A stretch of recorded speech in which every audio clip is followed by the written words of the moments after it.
What's up? What's up? What's up? What's up?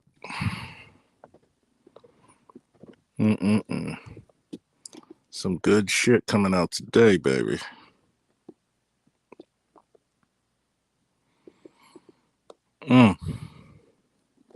Who's up in here so far?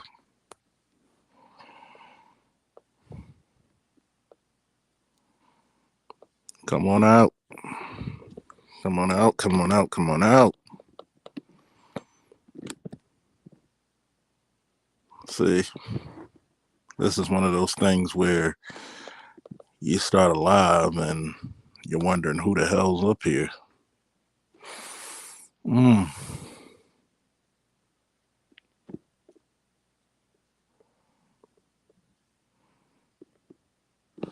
I don't know about much, but I'm going to try to get this in.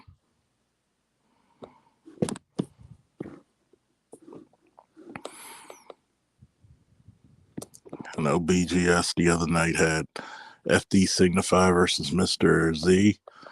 I was too busy at a birthday party to even interview it. I'm pretty sure it was some classic shit going on.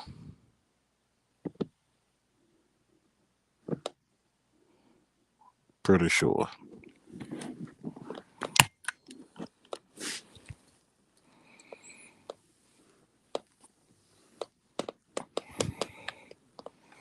Is anybody out there, or we got some people who not watching? I don't know. It's gonna be good though.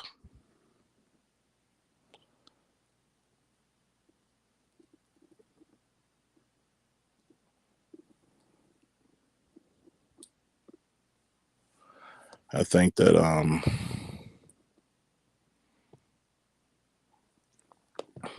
we're gonna have some very profound things in the near future,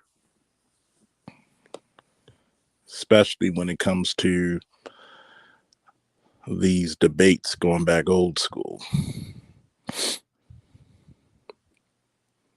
I don't think there's too many people who want that type of work.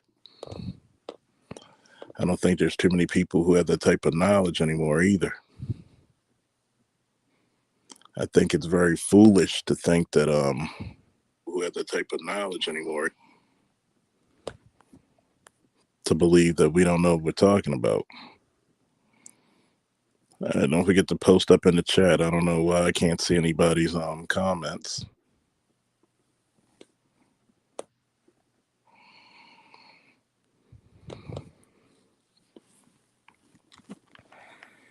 I'm going to start a new segment called The Way of the Champion. I think we should have a championship mindset. Let me go back and I'm going to come back out. See if that helps a little bit.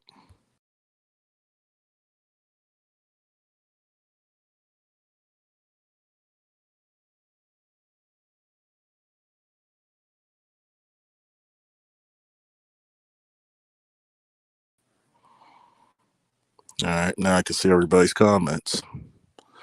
What's going on? What's up? How you feeling? Makes a hell of a difference. Makes a hell of a difference. Subcompacts are beautiful weapons. Very beautiful weapons.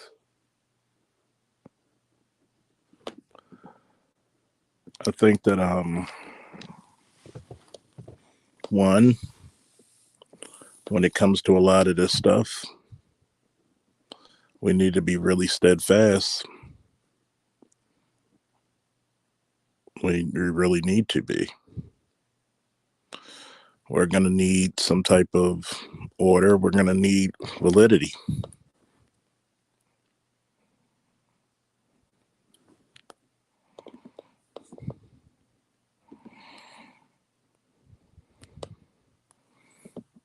I think that it's one thing about it with this space is that we're going to have progressive growth. You can't be stagnant.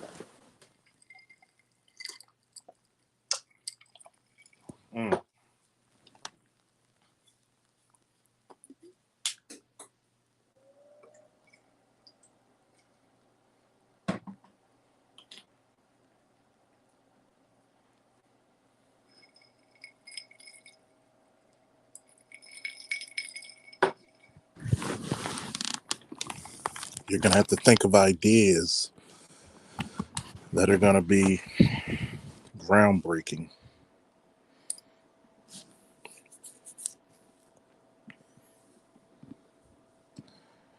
I think that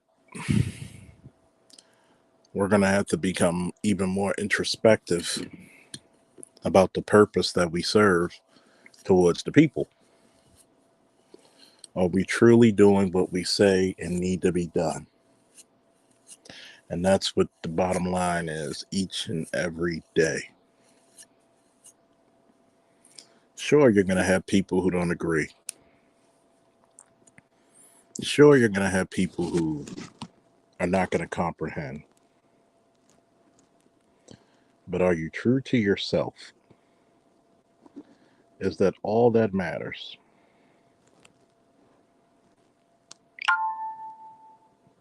I can't tell another man or woman how to live their life.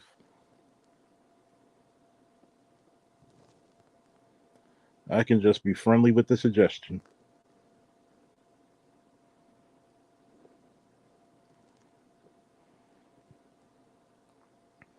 I think that the more and more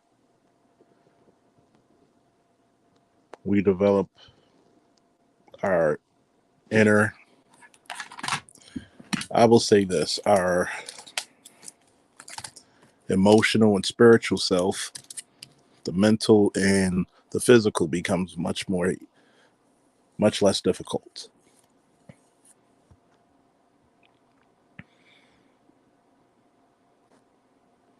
I don't think that most people comprehend how much greatness they can actually obtain until you really put them in the hot seat, until you really make them face their fears.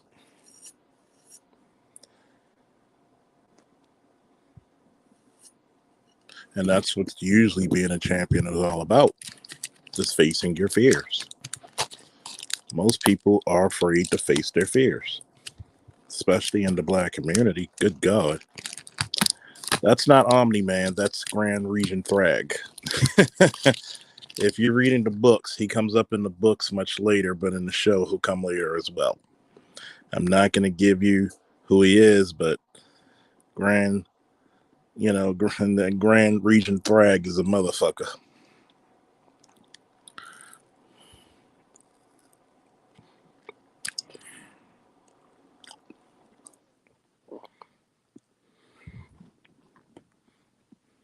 We look at this, and every so often, I think that people, men especially, should take a retrospect on their life. You know, do a little bit of recollection and say, am I growing or am I stagnant? I know shit like that is not going to make me very popular.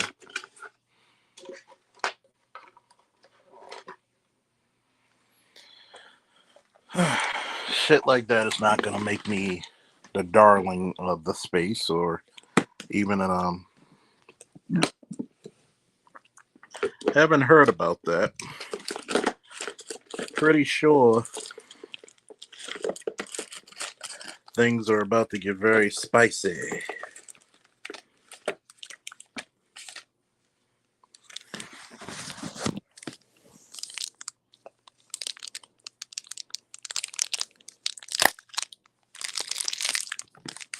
Things are getting spicy. It doesn't surprise me. Everybody's vying for power, space. Everybody's trying to figure out where they're going to be.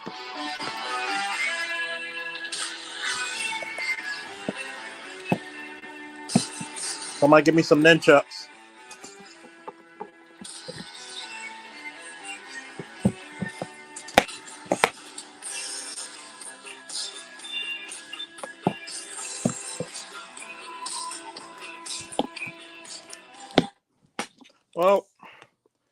You know, I'm glad you brought that topic up because I've been meaning to talk about that for some time, babe. What is the fucking obsession about being hood? What is the obsession about being hood?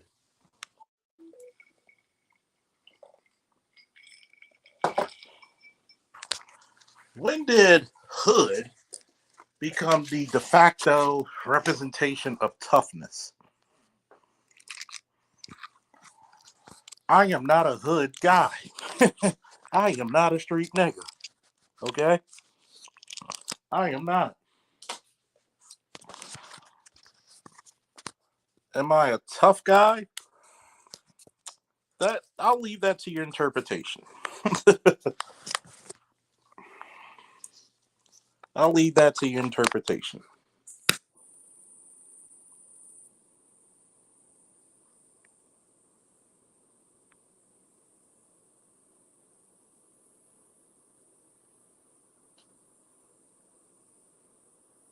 I'm an honorable man.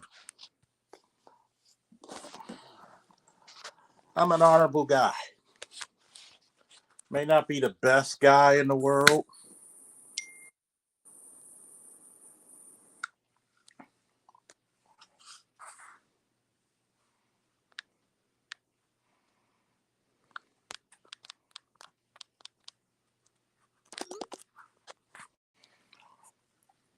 I'm an honorable man. See, people don't understand.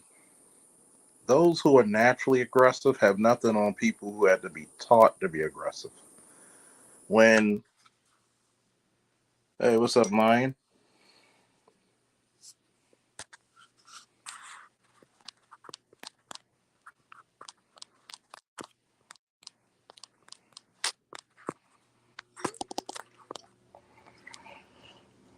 When you're taught to be aggressive and taught to be a fighter, and the only reason you're taught that shit is because you have no other way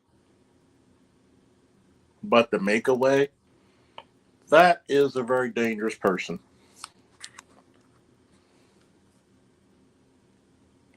I'm sorry. King Harris should not be trying to promote being a real hood nigga. Do I think it was a media thing? Yes, but to a degree, yes. People stand on business until business comes to you. When business is booming, we'll see if you really do stand on business, my dude.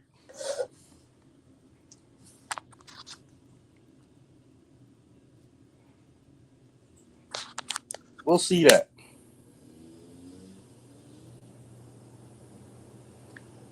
And I'm sorry, this glorification and this deification of hood culture is disturbing.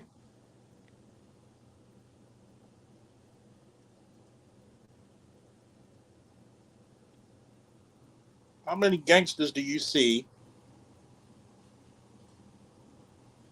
in retirement homes?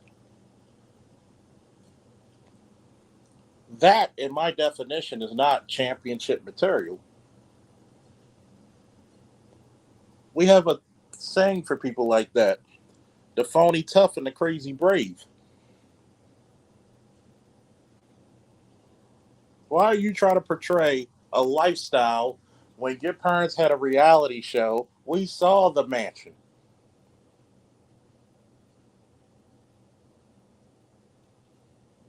I was listening to your dad in Iraq. You probably were not even born yet when I was in Iraq. So that means that was at least his second album back in '03 and '04. So all the wealth that your dad and your mom occurred because, his mom was a member of Escape. You don't even know what it felt like to be raised off of food stamps, off of poverty. Most likely, you went to private school.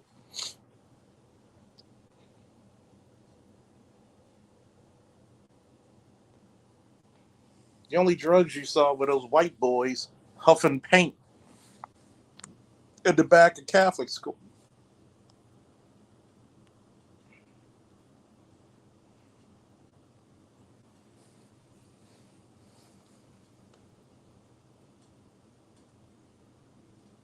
If they're lucky to make it to 50.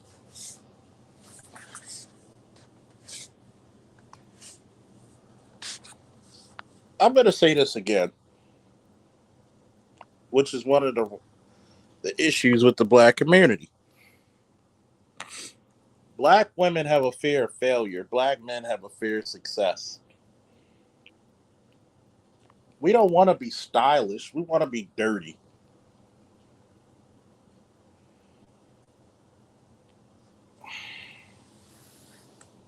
At one point, we were the most stylish people on the planet. And don't give me that shit about Jordans. I love Jordans too and still wear them. But come on.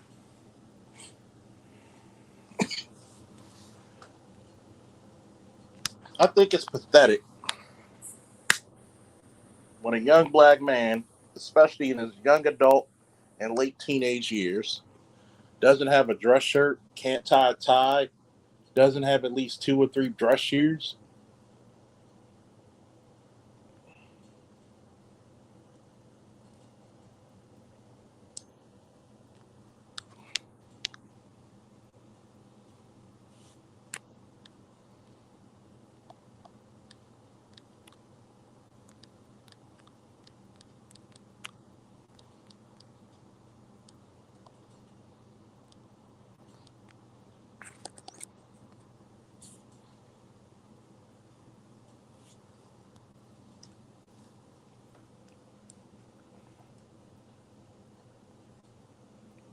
Hell no.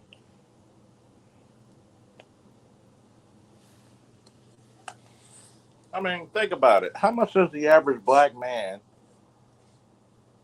invest in a dry cleaner or a tailor?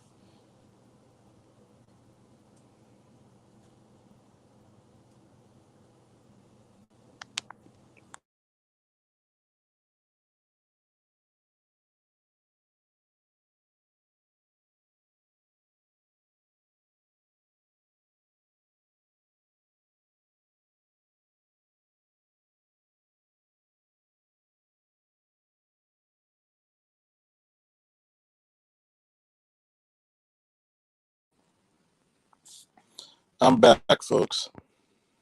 Hello?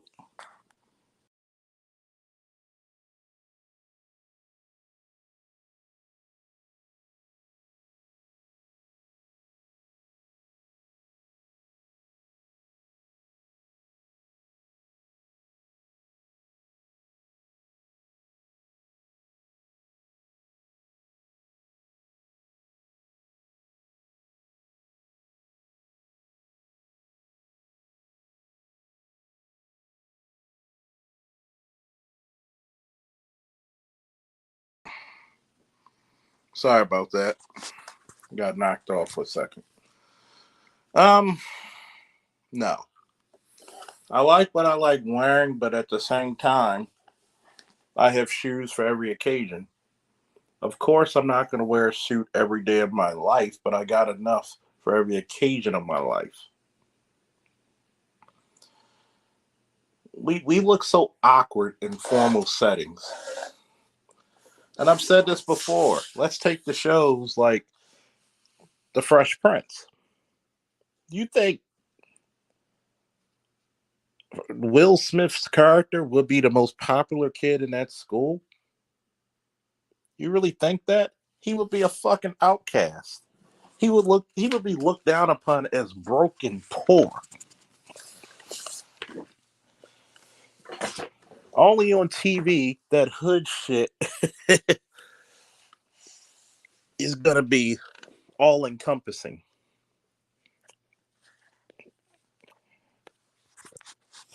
Sorry.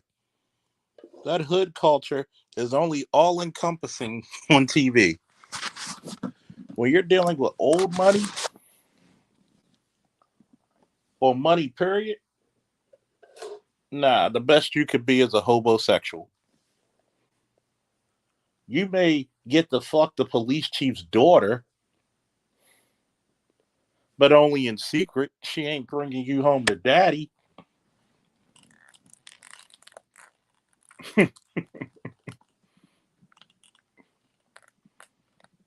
She ain't bringing you to no damn prom or no ball.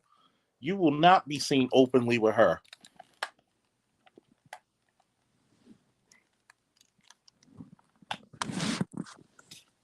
But you got rich kids wanting to be hood. Nigga,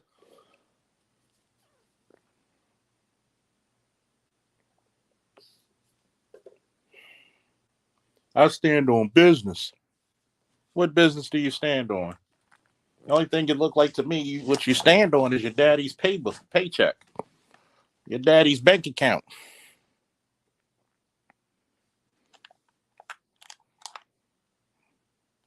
Well, that's because you're doing degenerate things. You're not doing anything to build society.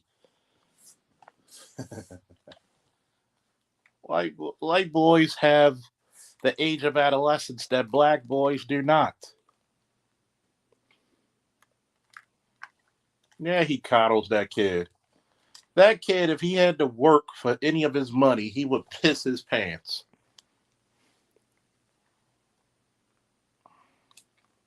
Even the grunge rock white boys were outcast. Nobody want no dirty, smelly, long hair freak of nature near them. They just didn't.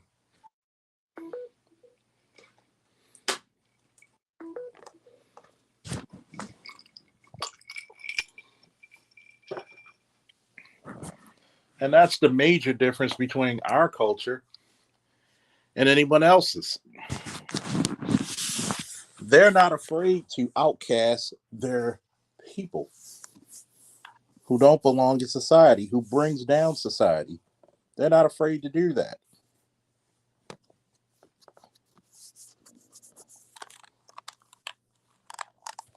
They're not afraid of it. What we do, we'll take Sexy Red and glorify her. We'll give her a microphone, embarrassing ourselves, talking about making lip gloss that's booty hole brown and gonorrhea yellow. And you support this shit.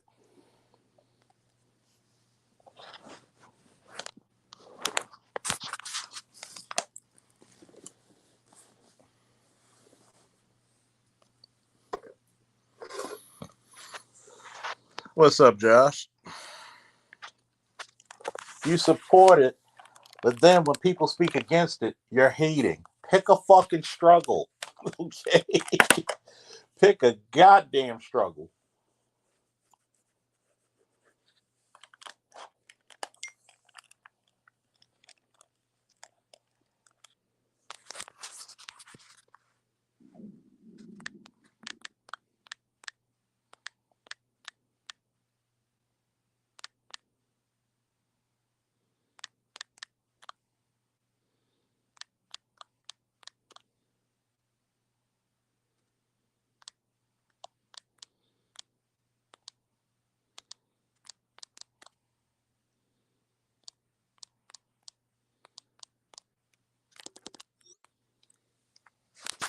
I mean, think about that.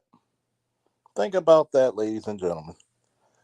Why? Oh, why do I come up there? And who has a court case? T.I.'s kid? What's the court case about, babe?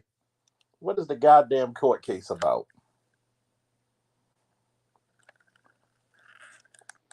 He stands on business. I bet you if that judge gives him more than 15 minutes in the corner, he's going to be crying his little ass off. I didn't mean to do it. I'm your good boy. You know, fuck this hood shit. Fuck them all.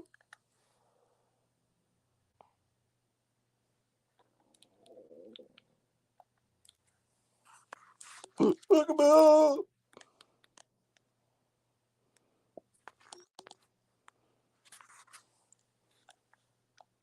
I don't like this shit.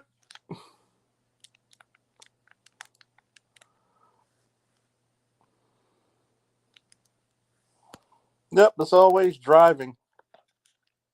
Always driving for the rich kids.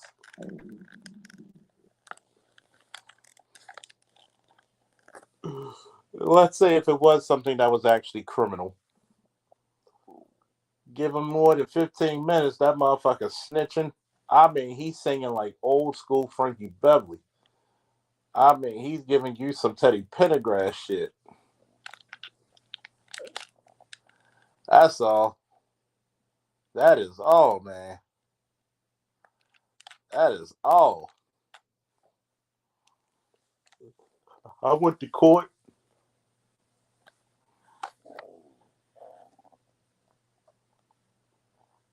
They came after me, man.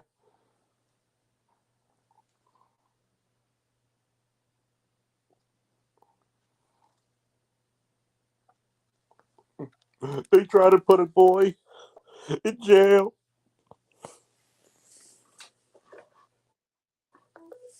It's hard out here for a real nigga.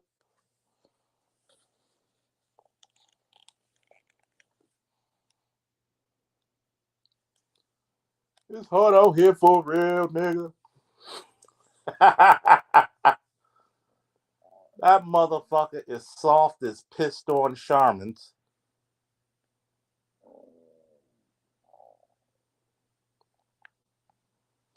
I mean, what do we get out of this shit?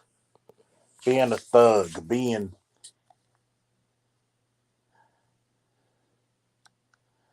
all this other bullshit.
Help!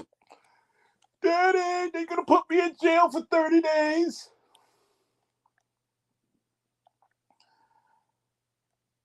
Imagine T.I.'s son in jail for like 2 months, man.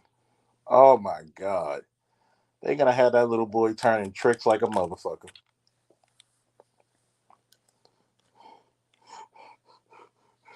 Listen, I'm sorry, Dad. I'm ready to come home. They told me if I don't shut my mouth, they're gonna lock me in there with Big Dick Randy.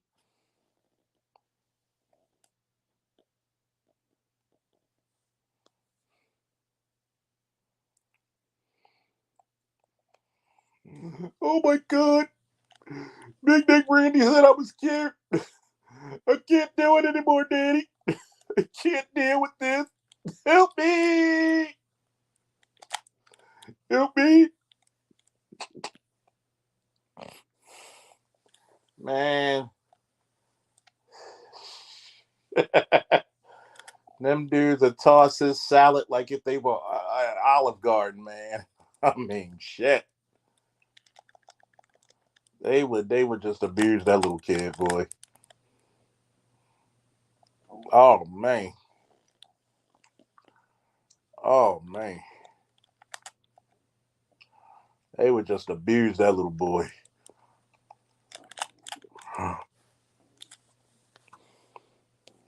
You know I fought off.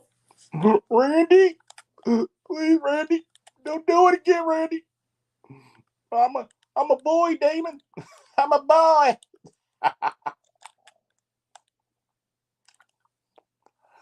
Oh my God. Oh man, and then he got big lips on top of that. Oh God. Oh God, help us, please. Why can't he be like every other celebrity kid and just do porn and shut up about it, man?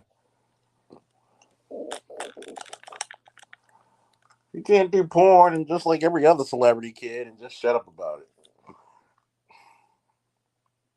He did. Randy said I had nice lips. Should I be afraid? Very, very afraid.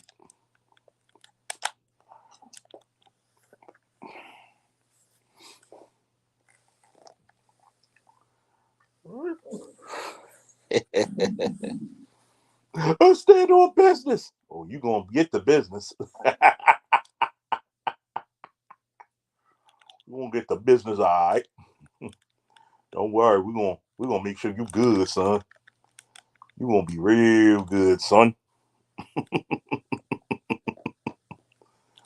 Tell your daddy we love his music, but we love his son even more.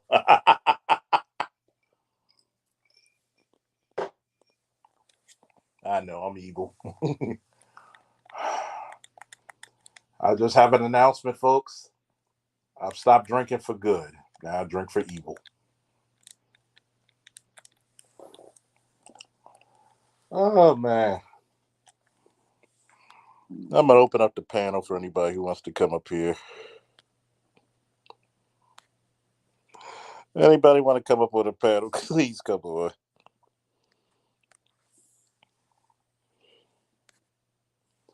Oh my God.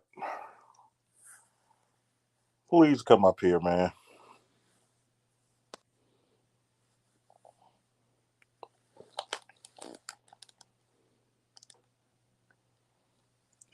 Oh man. Daddy. I can't take it.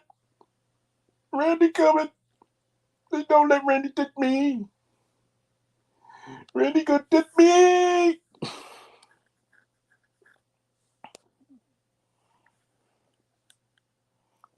It, here's the bad part. It really shouldn't be. It really shouldn't be. But this is the part where people get mad at me when I talk about single motherism.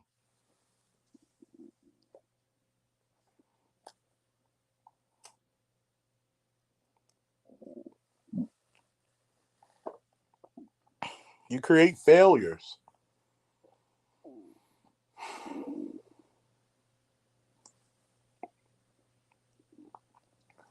You create failures. This fucking thing would not be pervasive as it is if you had intact families. But since you throwing your fucking pussy around, and I've noticed this, why is it that every 80% of these chicks, I'll say 90, when they get their child's father, he wasn't shit, he wasn't all this, he wasn't all that, but yet you want the nigga that was doing right to take care of you and that bastard. Make that make sense. Because y'all preach the doctrine of stepdaddy. And by the way, you don't preach that stepdaddy ought to be fucking respected.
Hey, what's up, Josh?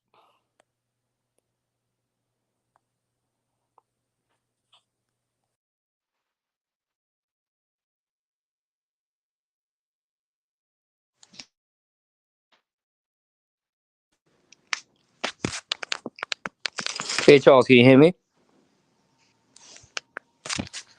Crap. Hey, what's up, Josh? What's up? Hey, what's going on? My bad, I was having technical difficulties with my headphones. You just saying that because you black. Yeah, that part.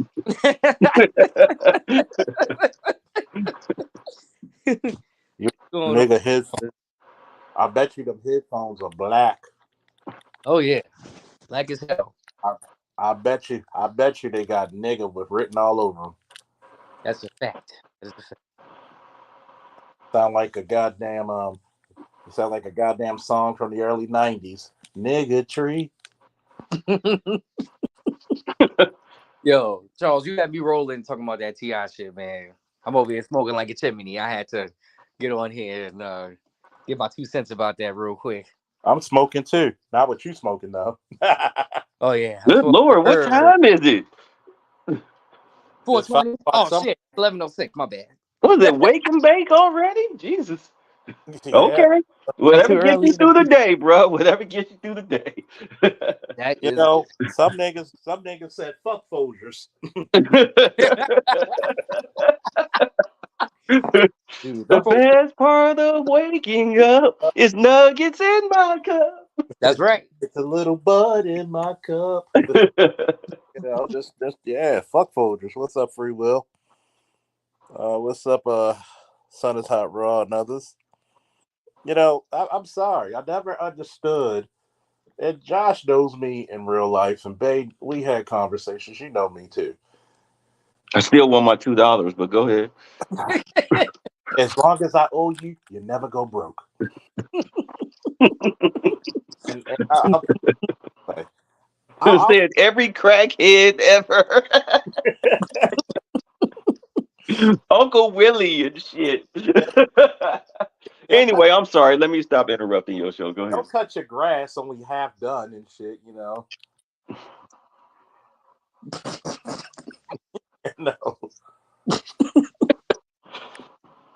Oh my god. But I'm like, I'll use myself for example. I never came across anybody as a thug. I don't even say that I'm a tough guy. Have I done tough things? Yes. What is the is this the replacement of being a real man? You want to be a nigga? Yeah, I don't get it. This nigga really did say he stand on business though.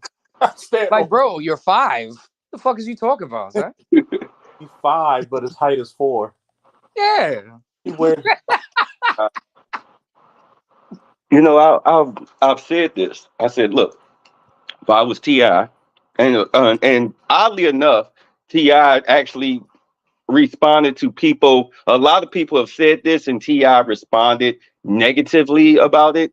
You know, even though it's what he should do, is that if you stand on business so much, here I'm cutting off the money and I'm kicking you out the house. Go show me that you really stand on business. Let's see it. Go get it. Since you want to follow in my footsteps when I was your age, let's see you do it. Facts.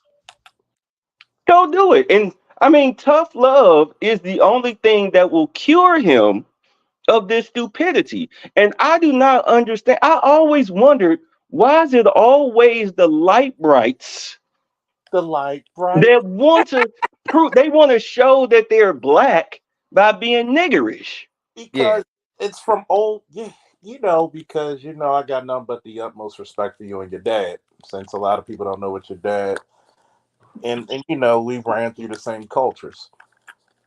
It's always that mulatto guilt. You know what I'm saying?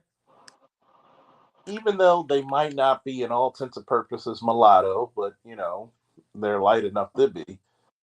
At least his mother is. It's the mulatto guilt. I'm in two worlds, but I don't fit in either.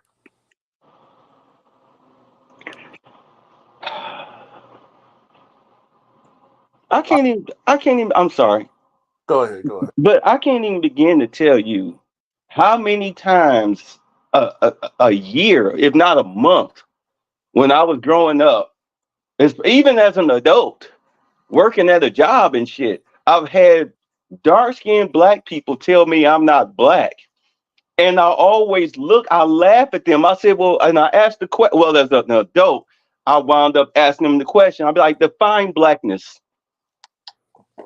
because Define blackness. because you know whatever definition of blackness you have was given to you by white folks in this country. They can never answer the question. That's the thing. They can never answer the question. It always goes into deflection because for some reason, well, I mean, I know why, but black people see being a low life piece of shit as being black. And especially black men. And I'm like, where do y'all get this shit from? Poverty does not equal blackness. Poverty equals poverty, my nigga. You Uh, saying the white folks? I mean, not, and I hate making the comparison, but you saying the white folks in trailer parks, they black? Right. You know what is black, you saying? they black as hell now. Shit, yeah. The fuck, like man, y'all. Ugh.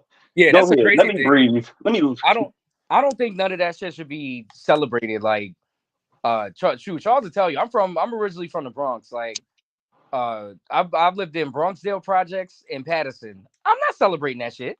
I would never go back to any of those hoods. Real shit. Oogie boogie, nigga. Oogie boogie. That is Cleveland. I probably would never go back to stuff that live. Not even if I fucking had to. I'd rather live in my fucking car first. yeah. The only thing I'm proud of is making it out of there and making something of myself in life. You know, there are certain neighborhoods in Baltimore. The best thing about them is leaving them. Thanks. You never hear about the promotion of education. And I've said this. A dude going away to the military or going off to college is more likely to have his girl cheat on him than a nigga who doing a 5-year bid in prison. The standards of loyalty, people. God damn. I mean, you got this stupid kid who can't benefit off his dad's, success and say, Dad, instead of being a rapper, I want to have my own music studio. I want to make money off these dumb motherfuckers. Did you see where I did the video where he tried to get on with some of these rappers, these hood rappers, and they was charging him, and he was upset about that shit? Oh, Yeah, he's spoiled for that. yeah, He's mad spoiled for that. yeah. Like, why would you want to be? It's like, what the toughest thing a man could do is pay a bill. Go to work on time. Take shit from a boss that you may not normally take shit from, but just go stand on your real shit. You never worked an honest day in your fucking life. That's serious. Responsibility, no. Oh no, I get to stand up there and my parents cut me off. I gotta be on my real nigga shit. And and you know what the fucked up part about it is that this is the attitude from so many young people out there in the world who don't even know what an honest day's work is all about. But then we'll get mad when somebody say, "What's up, Alonzo?" Think about it. You want to pop guns so much, take your ass to Iraq or Ukraine. Oh, that's coming real soon. Take your ass That's to, coming real soon. you know, instead of being the spoiled little bitch who think it's cute, because that's all it is cute. You worrying about what these little ragamuffin bitches think of you. They shoot it. They shoot it.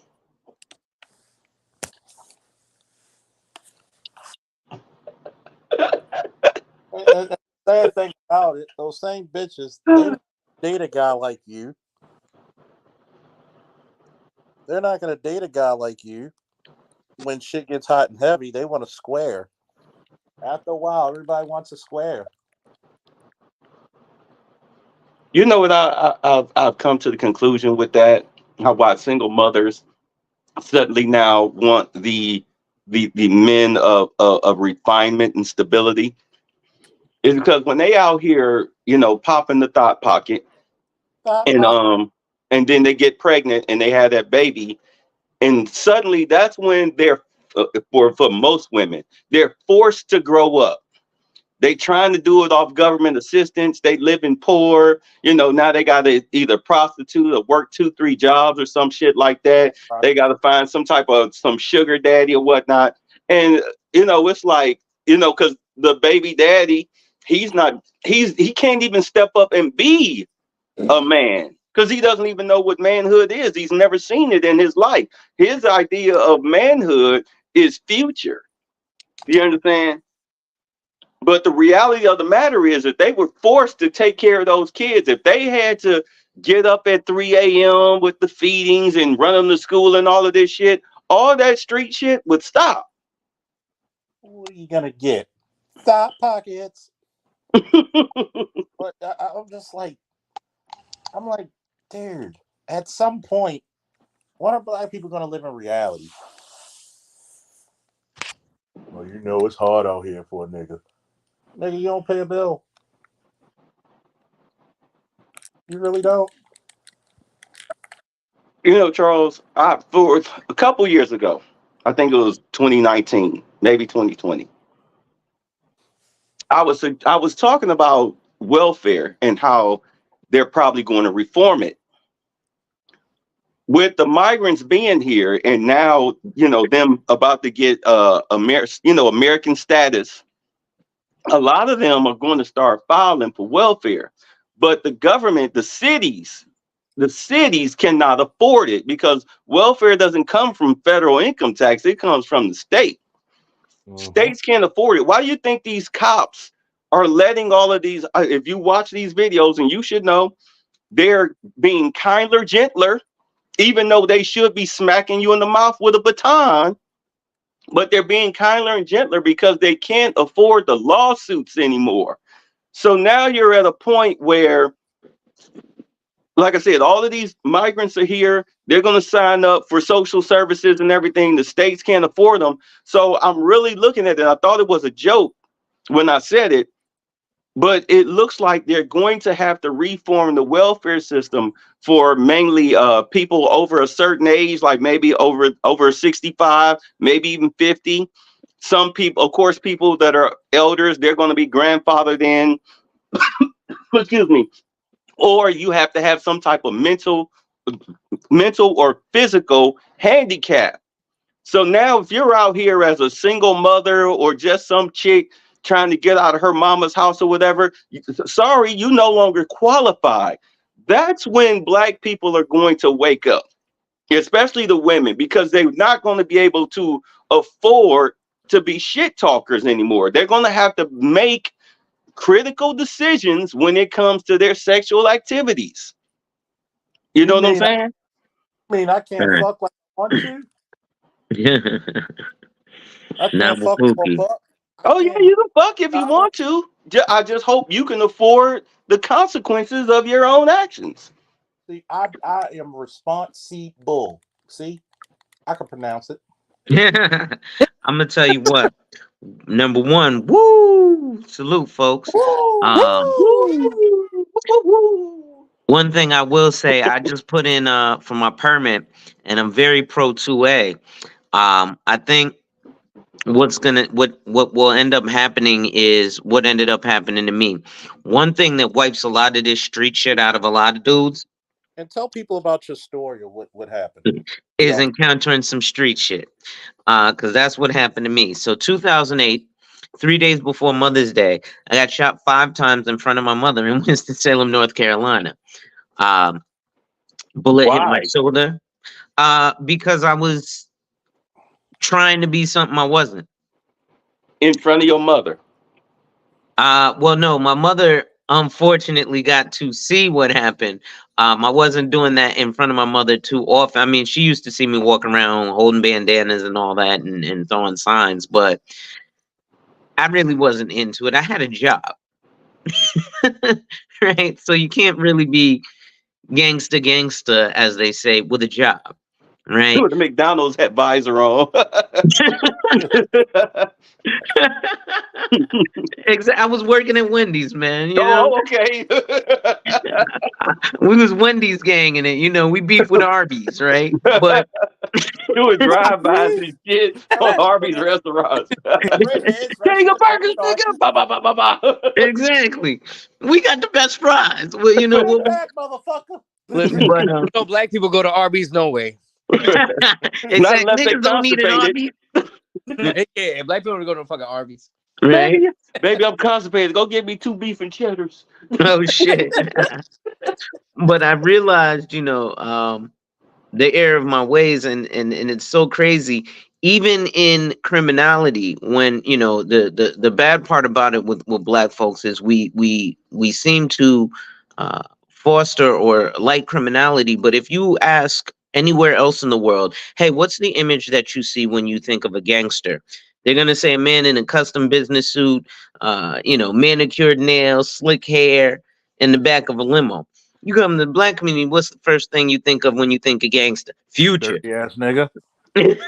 Pants sagging, bummy ass, stanky ass niggas. And to be honest, Future is not even the quintessential gangster. Yeah. He's not even the quintessential gangster. Like you got the chicks out here getting tats on their neck and face. Like, god damn. Yeah, Trying to that's true. fit in. Oh, wait, I'm sorry. Go ahead. Finish telling your story. I want to hear this. So yeah, that actually moved me forward into the insurance and financial services world. That's where I'm at now. And ironically enough, nothing's certain but death and taxes. So Wait, why did you get shot? Go back to that. Why did you get shot? Oh, I was working at Wendy's. I was selling weed, and I was in the neighborhood, and I was being gangster, wearing a bandana representing a gang that didn't do shit for the community, even though that's supposedly what they're about. Um, and met some guys who were of the opposite end of the spectrum, and they were really out there doing stuff. Probably not even really out there doing stuff, because if you're really gangster with a weapon, you'll, like, I'm NRA certified now, so when I pop, I know how to change the barrel and all that stuff, and I'm not gonna hit you in the head and you survive. Right? It grazed the top left of my head, went through my shoulder, through and through, out my back, centimeter from my heart, grazed my elbow, and clipped the top right ear. Went to the hospital. 14 hours I stayed in and walked out under my own power, no wheelchair, no nothing. Generally, when you get shot, they make you leave under a wheelchair, unless you're black and they think it's some stupid gangster shit. So when I woke up, they had bags over my hands because they thought I was in a shootout. The cops were asking me to describe someone. And what's worse was I could only describe myself. There was a black guy with a beard and, about my height, wearing clothes. Well, we got the suspect right here. We're looking at you. You know why they bagged your hands, right? Yeah, they thought I was in a shootout. GSR. GSR, gun residue. Yeah, gun residue. So what? Wait, but you did. Why did you get shot though? Like, just be honest. Why did you get shot? Oh, because I was quote unquote beefing with the other guys. Out in the streets. Out in the streets, yeah. So what ended up happening was I was out drunk one night by myself, again wearing a certain color bandana, and they were of the opposite end. We met, the four of them and me, but I had actually carried a knife at the time. I carried a buck knife, so I flashed my knife and was like, "Yo, we could get into this," and at that point, we actually squashed. I thought we squashed beef, and we drank and smoked together. And they introduced me to a young female. Me and that young lady were talking for a couple weeks, and she's actually the reason that I came out and got shot. She called me and was like, "Hey, come to the hotel." I was like, "Yeah, they set me up." So you went out to the hotel and Oh, I didn't even make it to the hotel. I walked out my front door, and the dudes was there. Yeah, because she had been to my place before, but I had lived there with my mother and brothers, so she was like, "Oh, well, come meet me at the hotel." Just a way to get me out the house, and then they attempted to rob me for what little money I had, maybe $400. But in the streets, that's something, right? Oh, he got $400. That's a come up. It's crazy. We look at these $300 drug break dealers. and a profit. Yeah, exactly. And it's like these dudes flash all this money down their arm when you're eating fried chicken wings every day because all you got is a $4 budget because the rest of that money has to go back to Pablo. We don't control criminality. We don't control the drug game. The largest gang in America, outside of the police. I hate that dumb shit because the police is not a gang. But the largest gang in America is 18th Street, followed by MS-13. Right? Mexican gangs. If you ask the Crips and Bloods in the hood, they don't even know nothing other than this street. I know 14th Street Crips and 15th Street Crips and 17th Street Bloods and 19th Street Bloods. I don't know nothing about MS-13 or Gangster Disciples or Vice Lords or NF-14. They don't even understand what these other groups are that are actually working as true conglomerates, right? If you look at the Mexican cartels, they have militaristically trained group called the Zetas. That is a street gang, right? And even in the music, like our rap music, I live what I talk about. Have you guys ever heard of this thing called cartel music? No. Please, somebody look up cartel music, okay? If you hear it, it sounds like when you see the I don't want to sound stereotypical, but the Mexican guys sitting out drinking cerveza, listening to the music, boom, boom, boom, boom, boom. But if you listen to the lyrics, they're saying some gruesome stuff. Oh yeah. Like it's in rap, Future's talking about, I sold 17 baby mamas drugs and killed 4 guys and moved a kilo. But like Pablo's actually talking about, hey, we videotaped us, unaliving somebody, and here's how we did it in graphic detail. I see those. You know what? You're talking about the raps, but I see those videos. I saw a video where they had I guess he was like a gang leader, a cartel leader. Mhm. They had him chained up in a bag on a boat with his head sticking up. They had him out in the water and they pushed him into the water. Tied up. Yep, tied up, pushed him in the water in the middle of the ocean. Mm-hmm. Watched two girls. They got him high on drugs, and then some young dude looked like he was barely 20 years old. Killed them by stabbing their eyes out. Stabbed up both of their eyes, just stabbing them up. And the girls couldn't do nothing because they was too zonked out of their minds on drugs. Mm-hmm. Killed them. They have no problems murking women. Or children. Yeah. There's YouTubers down there in Mexico that have either come up missing or dead because they want to run around acting tough. A little kid, like you said, even children, some 14-year-old dude, 14-year-old YouTuber who loved to drink. His claim to fame was that he loved to drink and he would be on the mic rapping, in Mexican and whatnot. He messed around, told some, because he was drunk, he told some cartel member, I was like, oh yeah, he could suck my dick. 2 weeks later, that motherfucker was dead. Yeah, they don't play that shit. No, I'm sorry. Go ahead. No. I was just saying, that it's literally, so when we have people like us who, it's crazy, man. I went to a local barbershop, and there are men there who are 40. There's a man there who's in his 50s. And, normally and you know, I don't want to batter on the tire because yes, you can wear what you want, but dress for the occasion and dress for the success. So you know, I used to go casually, a blazer, t-shirt, some jeans, and maybe some boots. But I went into there one day with a pair of Air Jordans, the same Levi jeans I always wear, and a blue t-shirt with Michael Jordan on it. And oh my God, the response, oh my God, that's such a fly outfit. Yo, man, what are those Levi's? Man, you look amazing. Bro, this is a graphic t-shirt and some basketball sneakers.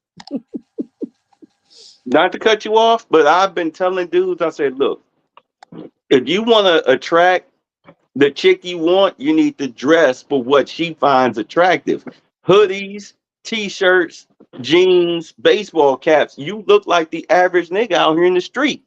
Put on some fucking grown man clothes, and grown women who appreciate that shit will look at you. They'll especially put on some cologne. Your boy Kevin Samuels, the quote unquote godfather, was telling motherfuckers to do this shit for years and nobody listened. But let's talk about this real quick. Niggas didn't like Kevin when he said you need to put the Jordans down. No. Niggas didn't listen to when he said you need some cologne. They didn't like him when he said you need to learn how to wash your ass properly. I was gonna say that. Yeah. Stop you. Man, I told Dude said- motherfuckers for years, use baby wipes. Baby wipes. Look, you go into a chick's bathroom, she ain't got no fucking baby wipes, bruh. You need to. It depends on how you like her. You need to introduce her to him. Show her the truth. Show her the truth. I'll never forget. I was at work. Pretty ass girl, you know, working with us. Me and another chick we were talking about the baby wipe. She was backing me up.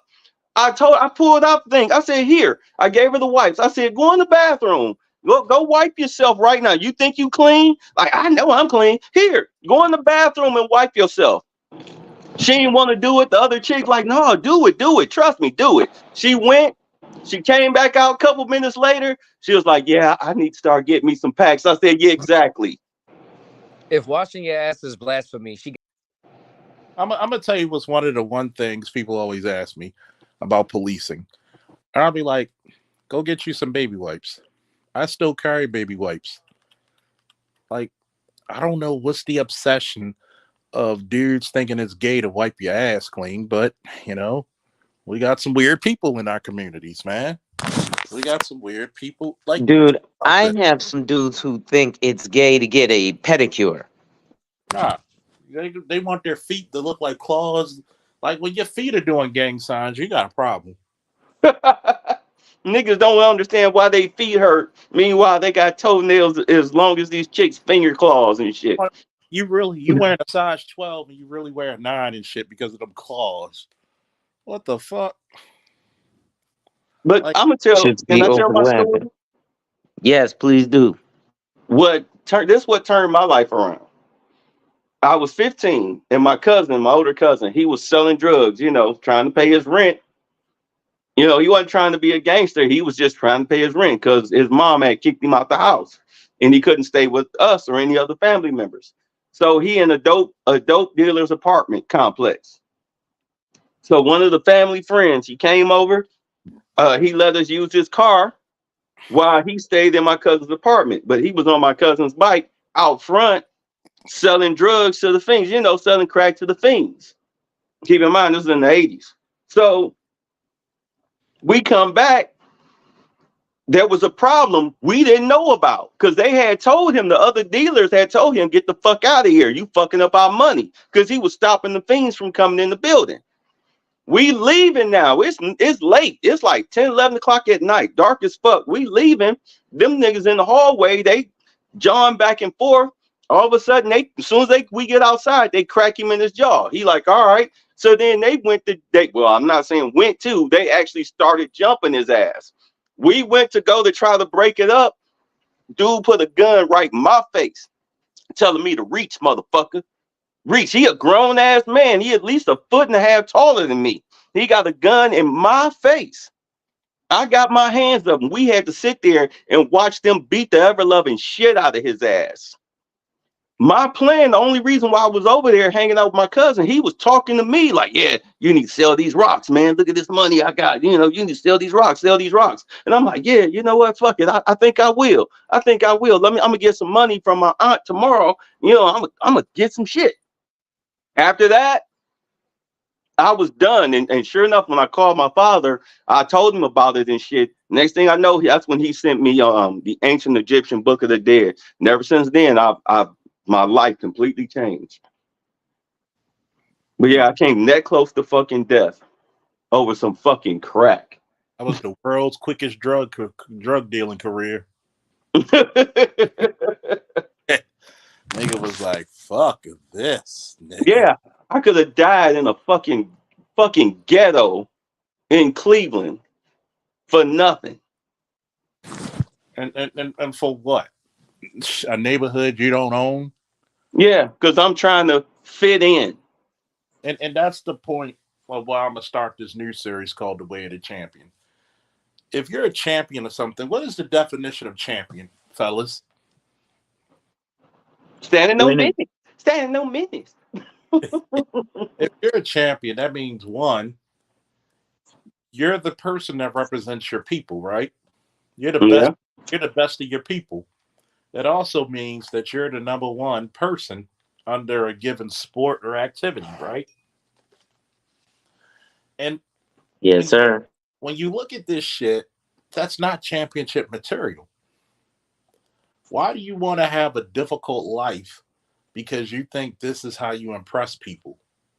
And these are the same people who, once you get in trouble, don't know you.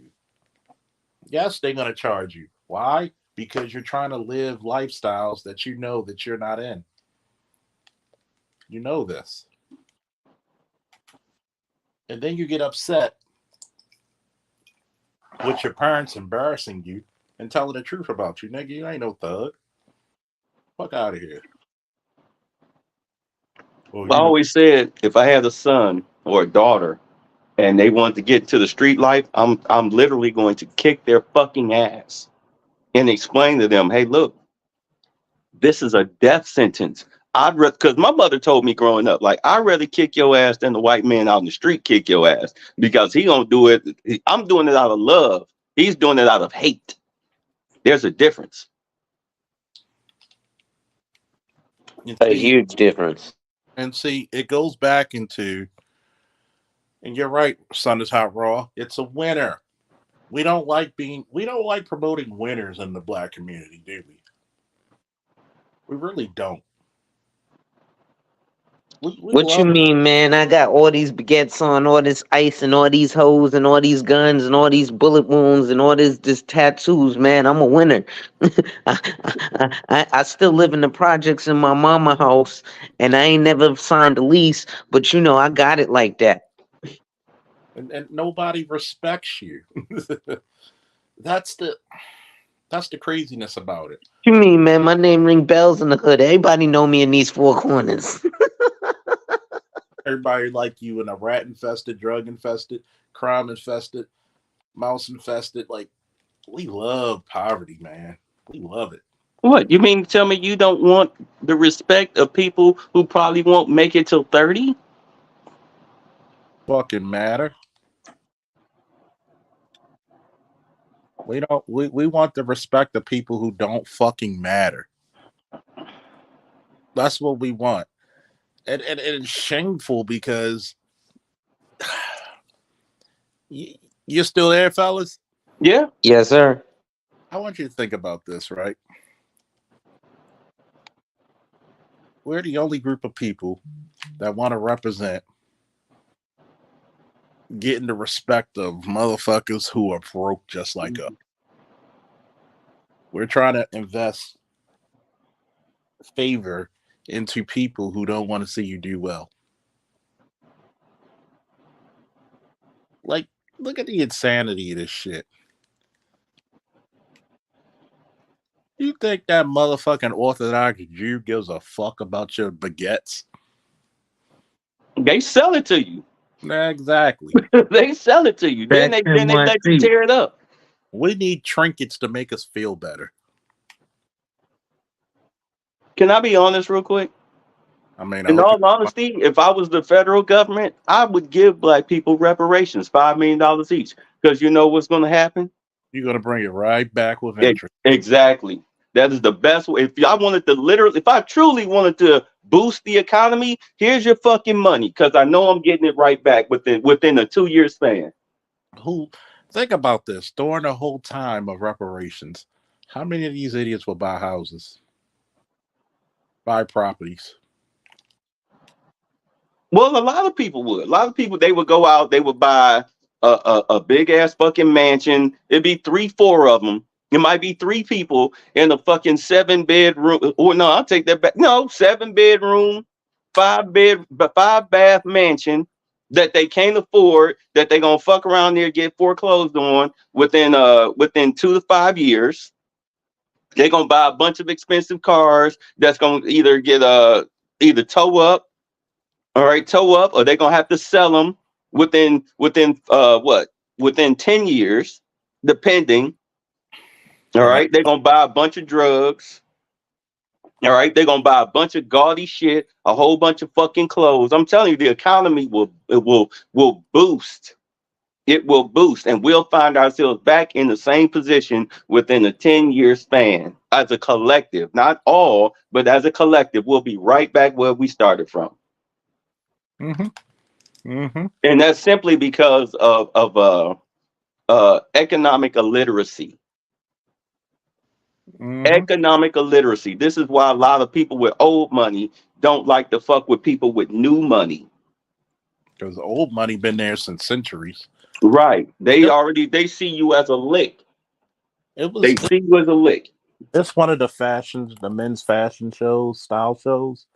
Man of Something. He's a former Marine officer. And he was talking about the different styles. Like, you know, a lot of people don't know Ballberry and all these other places been around for damn near centuries. And there's something about an old money style dress. I think next year I'm going to dress more old money style.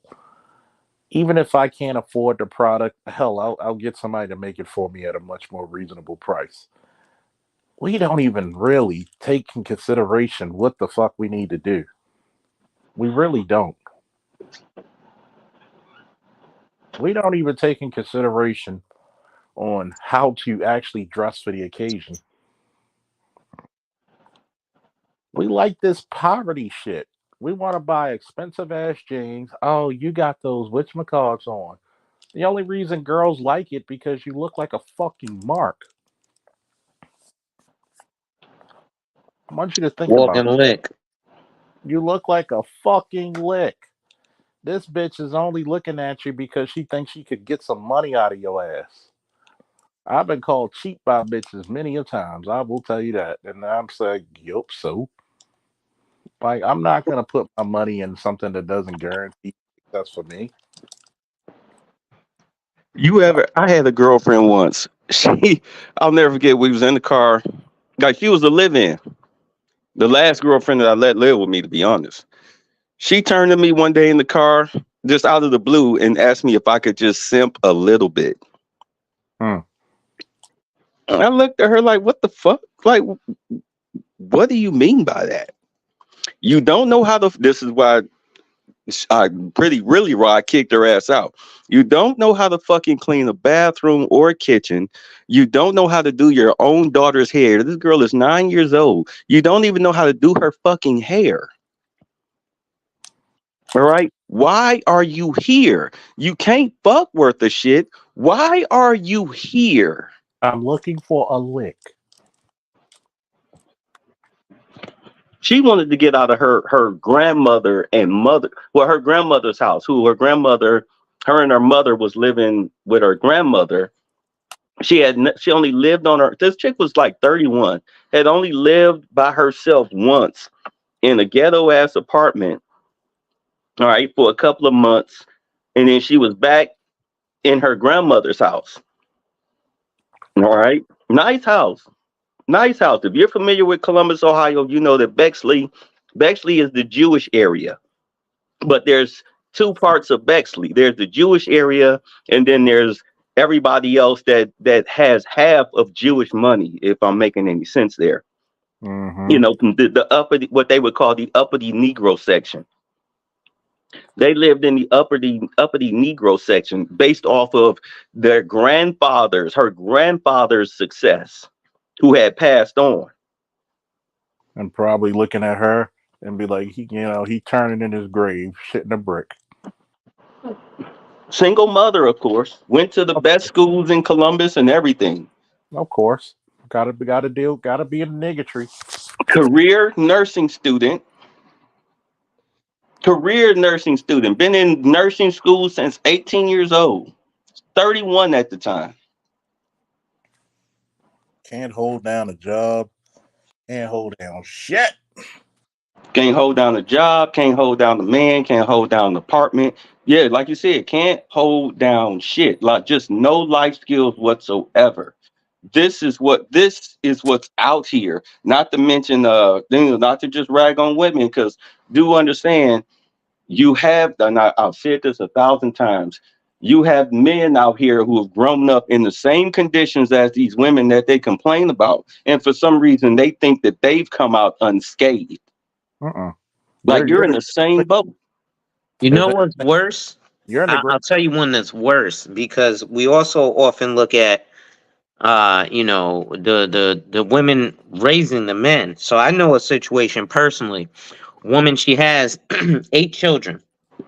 She does nothing but basically lay on her back, put it in her mouth. She doesn't even get on welfare, but she's taken care of, obviously, with 8 children, right? Well, the second oldest, which is a boy, had a child, but he is similar to his mother because she doesn't even have a GED, nor does he. So he decided to go impregnate a young lady and thought that he was going to be able to get the same benefits that his mother did. And I explained to him, sir, you can't put it in your mouth. So I mean, Well, he can, but I don't think he would want to. well, yeah, he can. But you're not trying to put it in your mouth, sir. So you don't get the benefit of not being able to go out there and earn a living, right? You might be able to knock her out the box for 3 months. But after that, you got to go do something. And unfortunately, he was under the impression that he could do the same thing as his mom because his sisters could. And I was like, yes, but your sisters can put it in their mouth. And so it's a bad thing because it rubs off on the guys to make them think that they can do what these women do. And they really shouldn't even be doing it themselves. This is the reason why, at some point, a single mother is a detriment to her son. Yeah. And people think I'm bad. You're wrong for saying, no, you're a detriment. You make them soft. There's shit that you get away with that women always say, oh, this guy, he gave me lunch money or shoe money after just for seeing a couple of pictures of you on Facebook. And I'm like, I've never. There's something I like to call the tax. You get me, fellas? And I'm pretty sure all of us Yes, sir. never had. You notice the one thing we never complained about? We may complain about the behavior of women, not even complain, but just talk about it. But we never talked about not getting women. This is true. And when you got those guys out there who can't get women, and they fuck up the game for all of us, what are you doing? What the fuck are you doing? This chick is doing some shit that's fucking up the game for all of us, and you're allowing her to fuck up the game. Why? Because you're too much of a simp to stand on your grounds. You're too much of a simp to stand on your grounds. You know what? I mean, I have to be honest with this. As far as black girlfriends that I've had, like serious girlfriends, they've had fathers in their lives. You know what I'm saying? Their father was very active in their life. My first fiance, she lived with her father. Okay. lived with her father. When it came to just sex partners, these were single mama chicks, raised by single mama chicks. Whether they were single mothers themselves or not, they were very loose with themselves. I don't care. It didn't matter whether they were conscious, pro-black, or white. All right, single moms. The only chicks that I didn't fuck with, the only chicks I fuck with, as far as that I didn't have to deal with. Okay, let me back this up. The Hispanic chicks that I fuck with, they were not only were they not single mothers, but they had a cohesive family unit. All right. When I would go to their houses for their little quinceañeras and their little family gatherings and shit, I mean, you're talking about everybody showing up. Mm-hmm. Everybody showing up. And the beauty of it is that they welcome me with open arms. I think Hey, babe, come on, come get something to eat. Come get something to eat, man. Hey, yeah, you want some tequila? Here, there you go. Let me show you how to drink it. You know, they put the lime in it and shit and everything. I mean, god damn. I mean, I'm gonna tell you, be wary of a family that you see no men in. Be very wary of that family. Facts. All that. Look, all that bring to the table shit, what do you bring to the table? First and foremost, that's not a question you should be asking any woman at all. You're supposed to use your fucking eyes and ears. You're supposed to be able to use discernment. If you go to the chick's house and she don't offer you something to eat, hey, you hungry? You know what I'm saying? I mean, I mean, even I do that. You come to my house, I'm gonna offer you something to eat. And it's not going to be, there's no takeout containers in the refrigerator littering I mean, okay, let's be honest. Occasionally you might get something to eat, but you don't. Who keeps fast food in the fridge? Think about it. Who keeps fast food in the fridge? Talking about some leftovers. Leftovers. Right. That shit. You open up a chick's fridge, you open up her fridge, you see a bunch of Chinese takeout containers and shit. Bruh, no. She got If all she of, can't cook, that's a problem. she got little Hong Kong all up in her fridge and shit. Right. You know what I'm saying? She got all types of Wendy's bags and shit in her trash. Her bathroom's not clean. I've said it 1,000 times. Look, don't worry about the counter. Chick's gonna have a mess of shit all over the bathroom counter. All right. But is her toilet clean? Is her tub clean? Look at her floor. Is her does her carpet does it look clean as far as vacuumed? Can you walk around in her house with your socks and shoes off and feel comfortable? Are the roaches doing a Rockette single? Yeah, I mean, shit. I mean, does it smell nice? Does it smell fragrancy the way that a woman's house, you would expect a woman's house to smell like a woman? All right. Do Sexy Red look like her house smell like flowers and candles, or do it look like it smelled like unwashed roaches? It smell like Damn, fucking he said unwashed roaches. It smell like untamed gonorrhea. House smelling like fucking pissy diapers and shit. Ugh. And no kids around. Ugh. Ugh. I mean, it's not even a question you should ask. Just open your eyes. Use some discernment. Watch. You gotta watch. And I'm just saying this in general for both men and women. Just watch how a motherfucker move. Mm-hmm. Just watch how they move. Go to their house. See how they live. See what type of car, you know, how they, it doesn't really matter what type of car you drive, but is the inside of that motherfucker clean? Mm-hmm. You know what I'm saying? How do they handle problems with people out in the streets? You know, do they agitate the situation or do they look like just back away? Old boy sent me a video this morning of a road rage incident where, you know, cars, they trying to jockey for position and stuff. They come to the light. The dude up front who got mad because somebody jumped in front of him, he jumps in front of the other car. When they come to the light, this fool get out the car, go to the car behind him, talk shit, threw some punches, and he got shot 5 fucking times. For what? because he was mad that he got passed on a 2-lane highway. You know what I'm saying? Shit like that. That's insane. I've said this 1,000 times. The majority of the shit that happens to you is based on how you respond to situations. Mm. A motherfucker get to talking shit. Say that one more time for the niggas in the back. The majority of what happens to you is based on how you respond in situations. Motherfucker get to talking shit, you just kind of stand there. As long as you don't put your hands on me or damage my property, then we straight. But the second you do something like that, then oh no, it's the consequences of my own actions time. What do they normally call that, Charles, in court of law? Usually they call it, hey, self-defense. Thank you. They usually call it self-defense. You know what, Bitter Truth? I like that. He said, motherfucker talking shit, just stand there.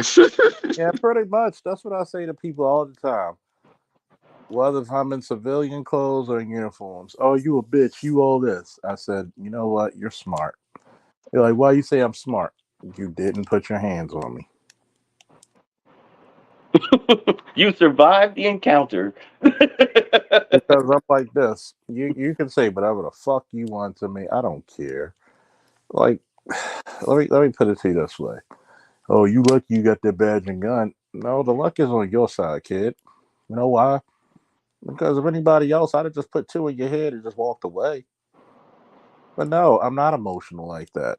I don't see the purpose of taking life unjustifiably. I don't see it. But yet we live in such a fucking crybaby, woe is me mentality. We just do. Well, Speaking of putting 2 in the head, I'm about to go. I'm on a little bit of advice. I'm looking at a Glock 48 MOS. That was a segue. very much segue. Hell of a segue right there.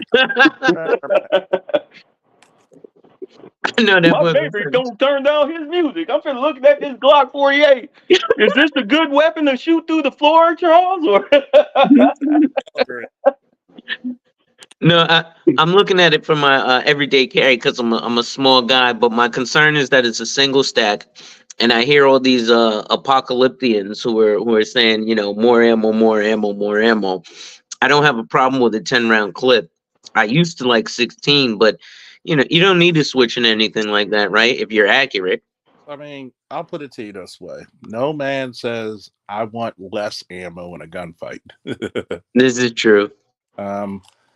I would say whatever you're comfortable with. If they have an extender, make sure you carry extra magazines because you never know if the first mag may jam up on you. Although I've said this to cops. Well, if I can't hit them at 14 shots, I don't need to hit them, nigga. You don't know what survivability is, do you? and definitely don't flash knives to strangers. Yeah. Don't bring knives to gunfights, goddammit. That's usually enough. I'm messing with you, but I'm Well, just I saying couldn't that was use very it. crazy of you. I should have used it. That's why. No, you shouldn't. You shouldn't have never flashed it at all. Well, yeah, that's true. You should have left that shit alone. Be like, yo, man, y'all got it. You But know you, what? like you said, you was drunk, so it is what it is. You know what? You got this one. Yeah, I really should have just said that. You know what? Y'all got it. I'm just glad you survived. Did that incident change your life? Absolutely. Mhm.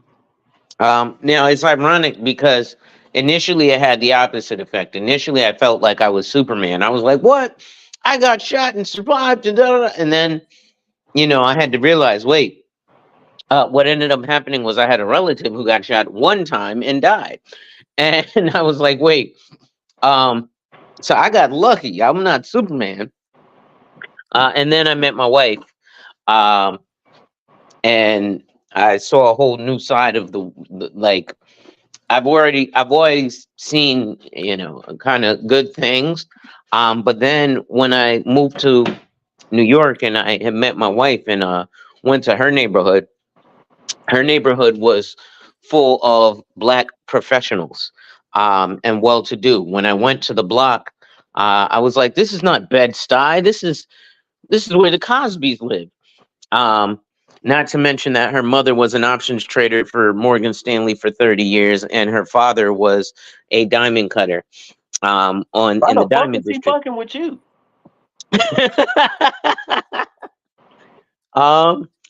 That's a good question. Good nigga there. So let me just say. Random man from Atlanta? Good the charming good looks and good dick is a hell of a combination. Well, yeah, it is. It is. He said, "Why in the fuck was she fucking with you?" But that's a good question. But sometimes it's a blessing. You never know. Yeah, You but bring- it definitely pulled me in the right direction. I'll tell you that, because I was like, "Oh, I can't settle for bullshit with these people. These are a certain type of black folk, and I like this because I'll put it to you like this: the neighborhood I lived in, we've all now heard of Eric Adams, correct? The current mayor of New York City. Under Well, investigation for taking Turkish money, Eric Adams? Yeah. yeah, he lived in that neighborhood. Like, he lived on that block. So uh, these aren't just your run of the mill black folks, right? These are folks with wealth and shit. So when I saw that, I was like, oh, I got to change up because I like this, and I'm not losing this. And all this nigga shit ain't got me nothing but bullet holes and sadness. And yeah, there have been. Don't get me wrong. Whilst I was in the hood, like you said, bitter truth, you got to dress for something that's going to excite a grown ass woman. And the fitted cap to the back at 45. Well, yeah, I mean, you're gonna get sexy red. You're not gonna get a grown ass woman. You're not gonna get the what Nia Long was back in the 90s, right? A wholesome one. You're gonna get that thought pocket who's like, oh, he's about a fast life. Okay, maybe he's 22, so I'll let him die and give me some money. But shit, it's even worse, right? Because uh, we've heard of the whole black don't crack thing, and I think what that did is, especially for some of the dudes that I know, has fucked us up.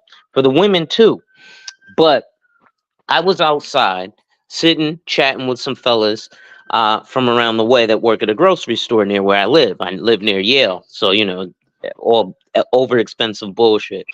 But fucking, he's sitting outside. We're sitting, smoking, and talking, and he's telling me about how he's a weed salesman and this, that, and the third, and oh, you should buy this from me, and blah blah blah. Blah.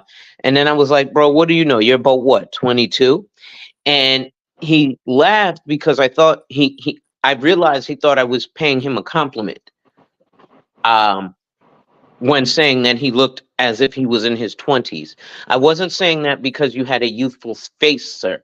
I was saying that because you dressed like the fucking 22-year-old kids that were out there with us, so I couldn't take you seriously. um, but all too often, because of black don't crack, when we get that backhanded compliment from other people, oh, you look so young. Well, oftentimes they're not saying that because we have a youthful appearance. They're saying that because you look like a fucking kid the way you're dressed. Even in jeans and t-shirt. It's fine if you want to wear jeans and t-shirt, but there's levels to it. Mark Zuckerberg wears a t-shirt that everybody thinks is from Walmart, but it's a $400 custom-made t-shirt, right? It's not a fucking Hanes t-shirt with a fucking logo graphically printed on that you call your clothing line. No. Kanye shit.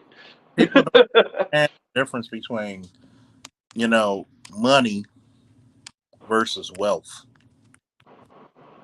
And then think about how many of these people, because, segue into the insurance life, they don't understand that a lot of these dudes who live the street life, they don't even have the decency to have insurance. But it's a Yeah, badge that's of honor crazy. to have a GoFundMe to help bury you. Well, GoFundMe is the biggest funder of funerals over the past few like 10 years now. It's outpaced life insurance, at least in the Black community, but most communities, because most people unfortunately don't buy this shit right, but it's because we get taught wrong how to buy it. Like I'll give y'all some quick tidbits, right? So like if you're a business owner, you can use life insurance as a tax write-off, right? But not only as a tax write-off because it's an employee benefit, like you can also use it as a tax-free income. So I'll give you an example. I have a client, he pulls in about $1 million a year revenue. A little under 1,000,000, 960,000. So basically $1 million a year in revenue. Of that, he purchased a $2.4 million death benefit on himself, paid for by the company. So it's a tax write-off to the company, and it lowers his annual income because that's not actual money that he's paying to himself. Then he's also able to use it as a collateral assignment. So against that $2.4 million, he's going to borrow against it, because what we get taught is to borrow from our life insurance, not against our life insurance. So they'll tell you to pay into it and build cash value. And then when you have $50,000 worth of cash value, borrow from that $50,000. Well, the wealthy, right, or your SMIB, social media insurance broker, will tell you, hey, listen, borrow against your policy. So instead of building $50,000 cash value, keep the policy in force for 2 years, go to the bank and tell them you want to borrow $1 million. They'll say, ha, ha, ha. You'll say, hey, I have collateral. Here's $2.4 million of death benefit. Give me $1 million against that $2 million. And they'll say, here you go. Would you rather borrow from 50,000 or against 2 million? Right? So we get taught wrong in this shit. And now I'm gonna bring it back to the street shit.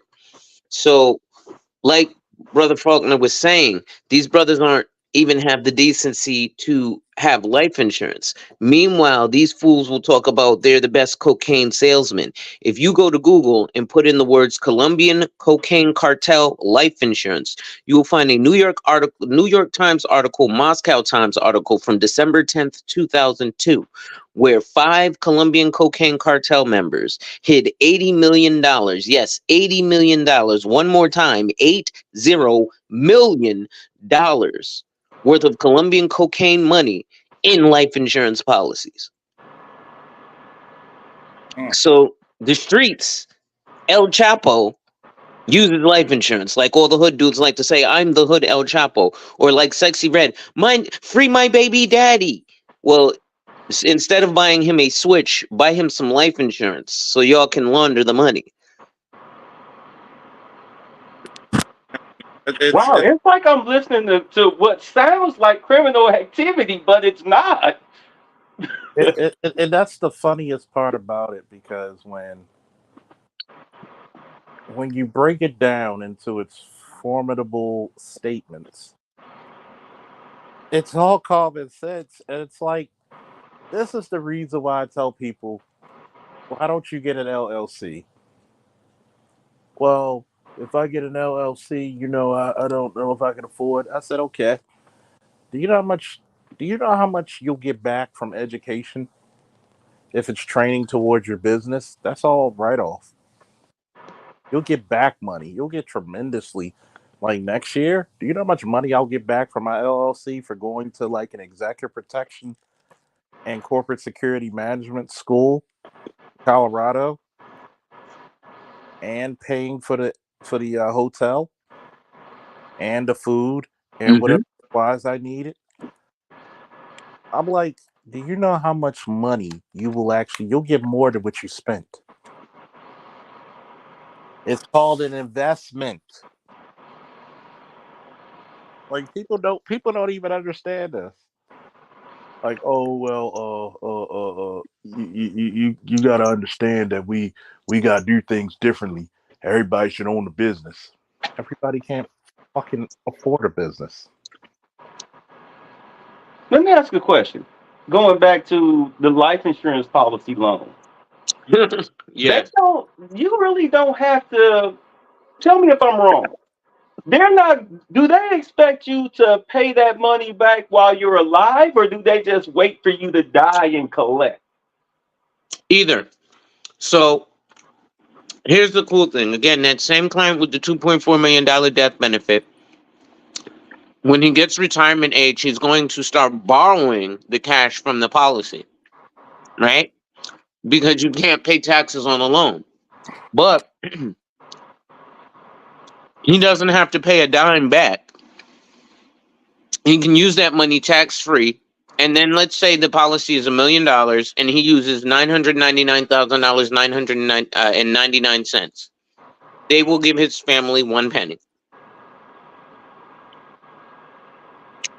But the wealthy buy life insurance, insure one life at least 7 times for that exact reason.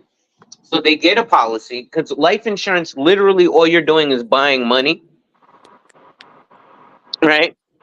But we can't sell it like that. If I ran around and told everybody, hey, come buy some money, right? I'd be a very wealthy man, right?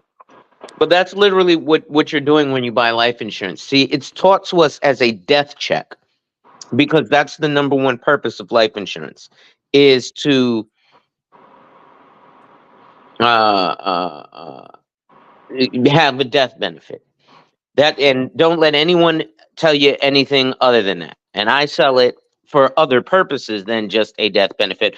But the number one purpose of life insurance is a death benefit. Now, that doesn't mean that it's the most important or the most used purpose, right? We have to look at things like numbers, like people who give you investment advice and tell you to buy term insurance and invest the rest. That's really stupid. Term insurance pays out 98% of the time, and the 2% of chance that it pays out or you would get the return on your investment, you don't get the return because you die, right? So now you're telling me that you want me to invest, and you've just told me to purchase something that has a 100% chance I'll get $0 return on my investment because either I outlive the term or I die and leave the money to my beneficiaries, but I have to die inside of that term. So if I don't die in 19 years, year 20, that policy's gone, right? But so when you're taking a loan against the policy, again, you don't ever have to pay that back. So you're just going to take the loans and then die, and then boom, the insurance company just basically pays back the loan out of the death benefit. And what if you cancel your insurance? Well, then you owe the loan, the deficit, because you've canceled the policy. So it's best to, okay. Let's say I have a $300,000 policy. Mm-hmm. I mean, let's talk black money here. You know, I know people are probably, oh man, they ain't talking about bitches no more. No, let's talk black money. Let's talk black money. So if I have a $300,000 policy, life insurance policy, I can borrow. I can go to the bank, use that policy as collateral to borrow 300K, right? No. How much can I borrow on that? Explain that. So it depends on, number one, the type of policy it is, and then number two, the length of time with which you've had the policy. Generally, you can use permanent life insurance as a collateral, right? So that's either whole life, universal life, index universal life, or variable universal life, which is permanent life insurance. Sometimes you may be able to use term insurance as collateral, but the banks, there's really nothing they can get from a term insurance because term insurance is literally death insurance. It's literally, you have to die for that to be worth anything. Right. But if you have a permanent policy and it has been enforced for at least 2 years, now you can start to collateralize it. Generally, they will try to have you collateralize it against the cash value that's accumulated, but you can use the death benefit. Generally, I would not, however, recommend assigning the entire policy to collateral. So, for example, say, you've got a $300,000 policy. You see a property that's $250,000, as opposed to going to the bank and getting a mortgage based on the property being collateral, right? You go and you say, listen, I have this cash value life insurance policy that I've had for the last 15 years. Yeah, there's some cash built up in it. I'm not worried about the cash. Give me a loan based on this $300,000 death benefit of $250,000. Now, you'll assign them the 250, the other 50 you leave for your beneficiaries. As time goes and you're paying the mortgage company this money, let's say 20 more years passes, you only got $100,000 left on the or you only got $50,000 left on the mortgage. And let's say you have $75,000 of cash value in your life insurance policy. You can then borrow that $75,000 or $50,000 of that $75,000 cash and pay it to the mortgage, eliminating interest and saving yourself shit tons of money. Whatever you were paying to the mortgage company, you would just pay in addition to whatever your regular premiums are to the insurance company, ensuring that you are paying yourself back, becoming your own bank. You can do this with small things like purchasing a car as well. And this is how you made your fortune. This is how you make your money. By selling it. Unfortunately, I'm not insurable. I cannot have life insurance. They won't give it to me. Because this is what you do for a living. Oh, because no, of your because health. of my health. Oh, okay. Yeah. Okay. Yeah. So it's about fucking them street bitches. Yeah, listen, it's the truth, But yeah, it's called a collateral assignment. If you're at a computer, go to Google and type in collateral assignment Let of me write life this down insurance. because I'm not. Okay. No problem. Collateral. Oh yeah. So, hey, you got to get me back with your cousin, bit of truth. And Sad Dog said he wants to get in touch with you. Yes. I'll throw my info. Let me throw my info in. Yeah. Did you ever get up with her? I gave you the info. I called a couple of times. There's been no response, but I understand it's difficult, especially so. Yeah, because she be working her ass off. Sometimes she hit me up. She be, kicking back, tired from a long day of work. Two kids, a husband. Yeah. Yeah. I mean, here's the thing though, with accountants, the difficulty is because, especially when you just come from the angle of life insurance, people don't understand. Most people know it as, oh, it's a death check. I just need to get term and move on. So especially accountants, they're like, yeah, whatever. Right. Until I'm like, hey, 162 executive bonus plan. Hey, did you check out IRC 72E? What about IRC 7702? Right. And then they're like, wait, you're running off Internal Revenue Code. Yeah, like 401k, which is not a product. It's a fucking Internal Revenue Code. It's a tax code. They just see how they can tax you, if they can tax you. 457, tax code. Not a product. I sell it as a product, but it's a tax code. So, I'm listening to what you're saying, and I'm thinking about how the government has been for the past couple of months, because they need their money back. They've been going after people with all of these PPP loans. Mm-hmm. All right, all of these PPP loans, and finding out that a lot of people, of course, especially us, been filing fraudulent PPP loans, thinking that they would never have to pay that money back. But they're throwing people in jail now. This, of course, is not that. This is something completely different. This is actually legitimate money that you can borrow. Because really, in all honesty, you're pretty much borrowing against yourself. Yes. Yeah. Okay. And then there's even different ways of buying life insurance. So this is why, and Charles, I'm sure you've seen, I post this shit all over the place, but this is why when insurance or financial professionals tell you concepts, it's very difficult because they more likely sell a product.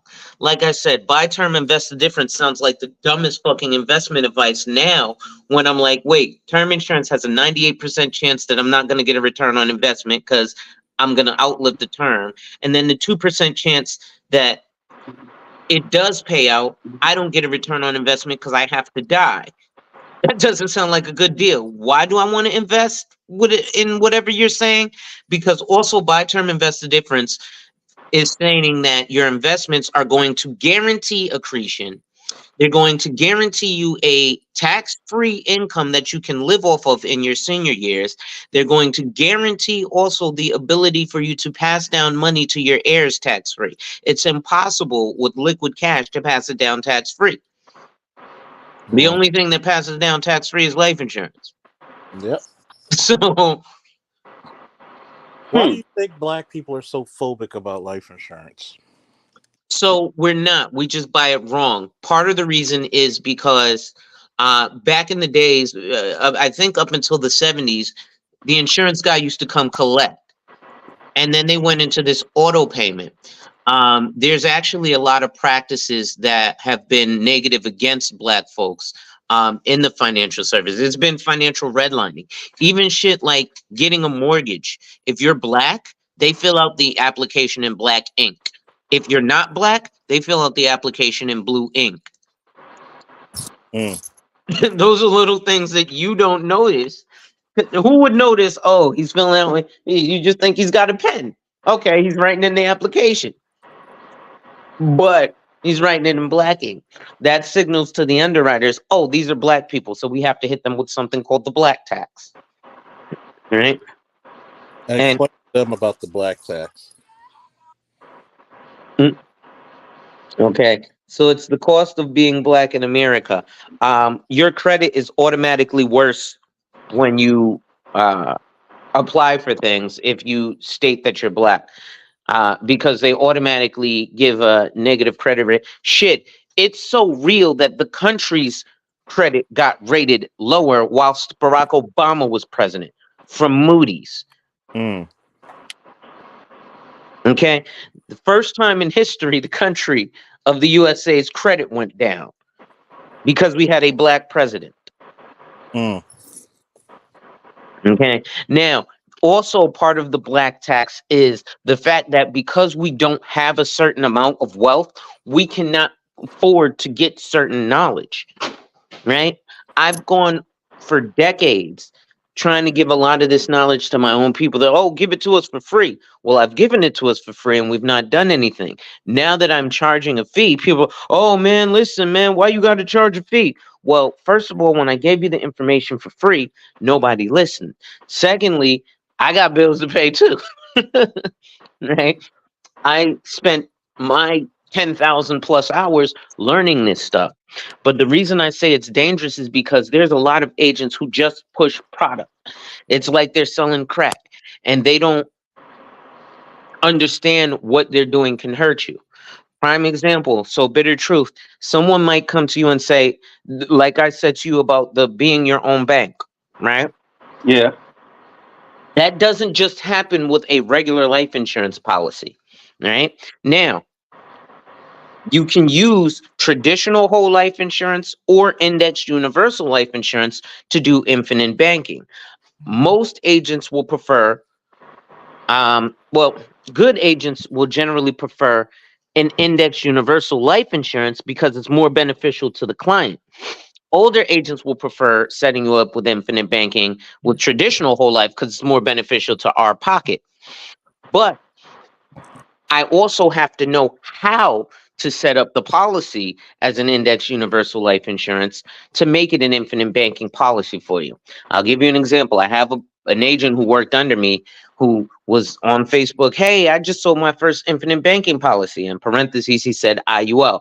I said, bro, be careful. You'll get yourself sued because not all IULs are the same. If I can equate it, actually, Kevin Samuels made this analogy, and I think it makes a whole hell of a lot of sense.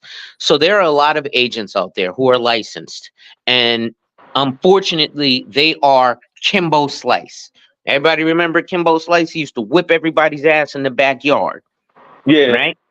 However, when he went to the UFC and fought those real trained fighters, there was some scrawny white boy who he got in the ring, and in the first 5 seconds, he walked up, got punched in the face, and fell to the ground, knocked out I because he remember was that. being pros. I remember that. Okay, I am a pro. A lot of these other agents are Kimbo Slice. So yes, they can do some great things, and they are whipping ass in the middle of the street to the untrained. But when they get in the arena with those who actually do this, they're gonna get knocked the fuck out. Unfortunately, you, the consumer, can't tell the difference between Kimbo Slice and the guy who knocked him the fuck out. Right? So it gets very difficult. But I think that's the best analogy for me to start using is the Kimbo, because everybody looking at it, look, I like watching fights, so I thought Kimbo Slice would have done great in the MMA. I was like, oh yeah, he'll go in there and knock motherfuckers out. And then in the first 5 seconds, boom. It's a difference fighting a guy who knows how to fight back. Yeah. A little bit different. Do not try this at home. These are trained professionals. Yeah, exactly.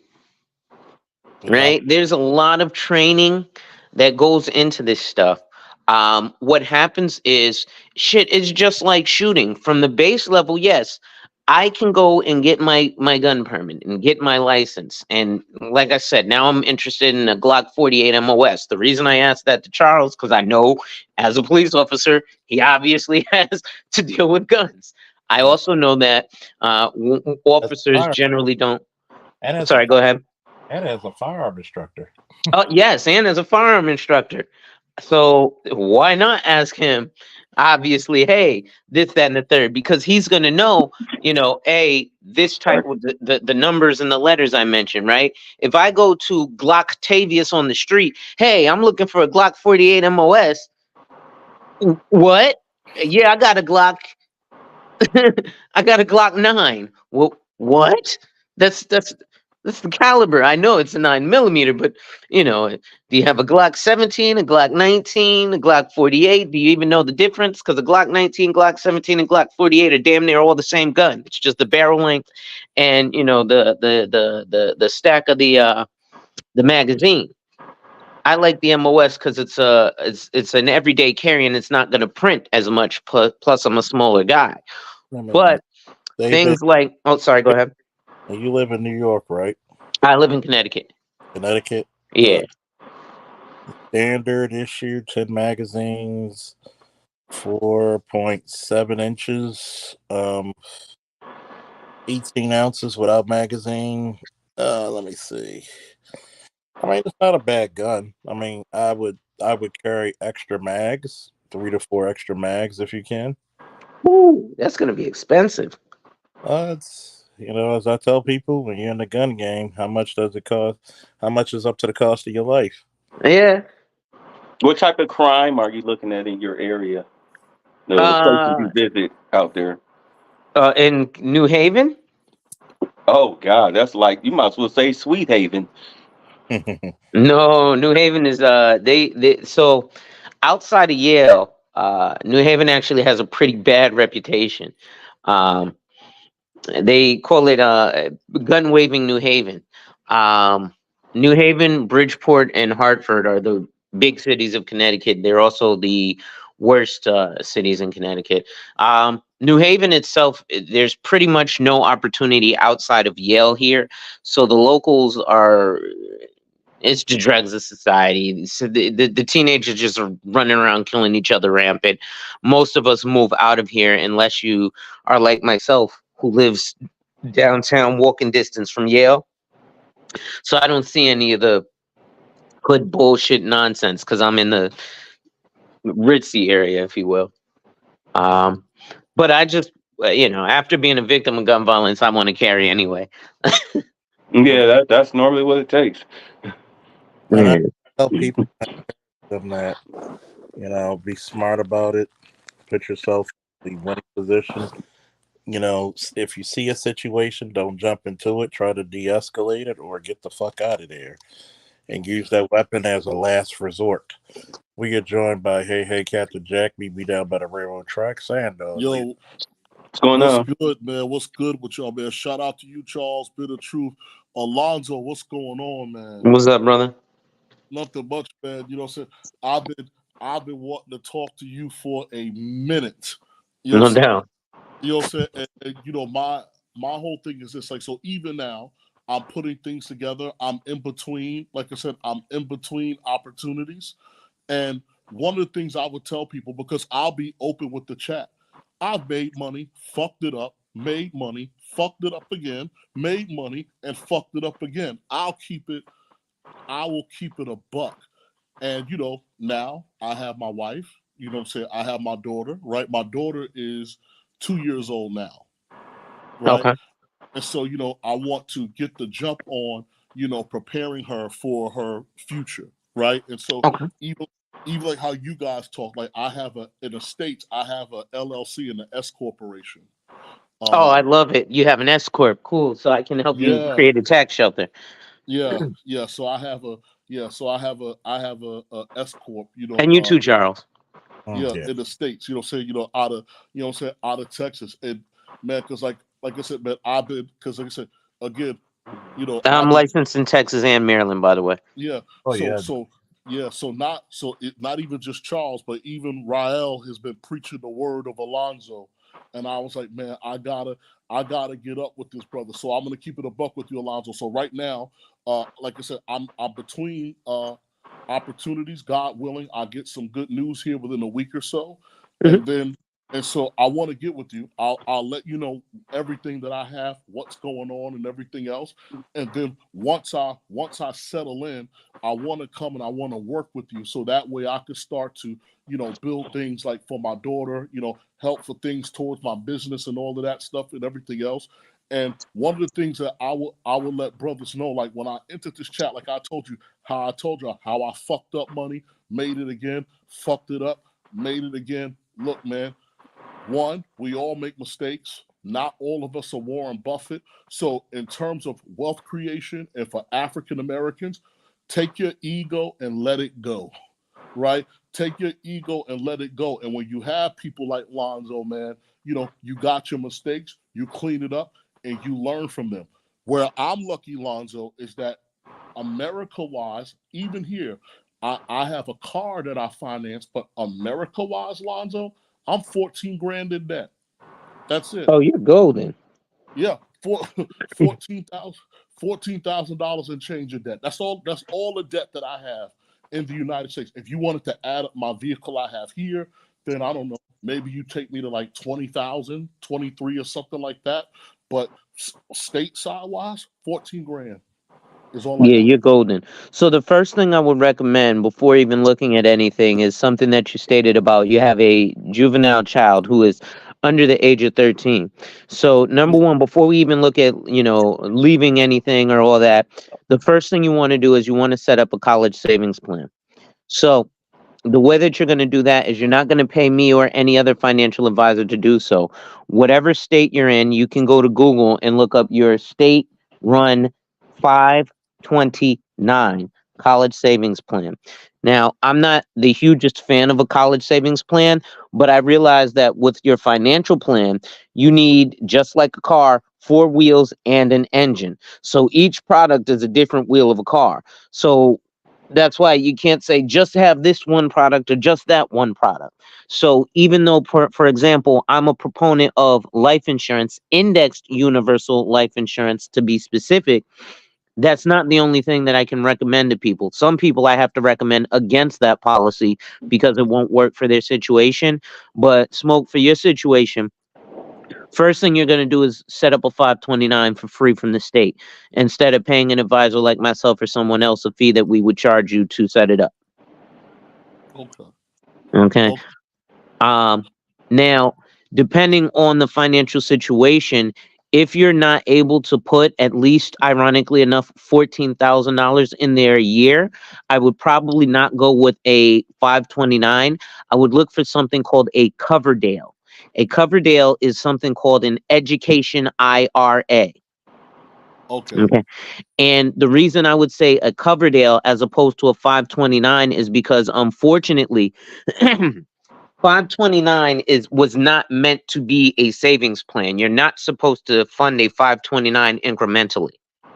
Okay. Yeah. A 529 is supposed to be a lump sum. So, for example, Yale is what, $100,000 a semester here, right? Or $100,000 a year, $400,000, right?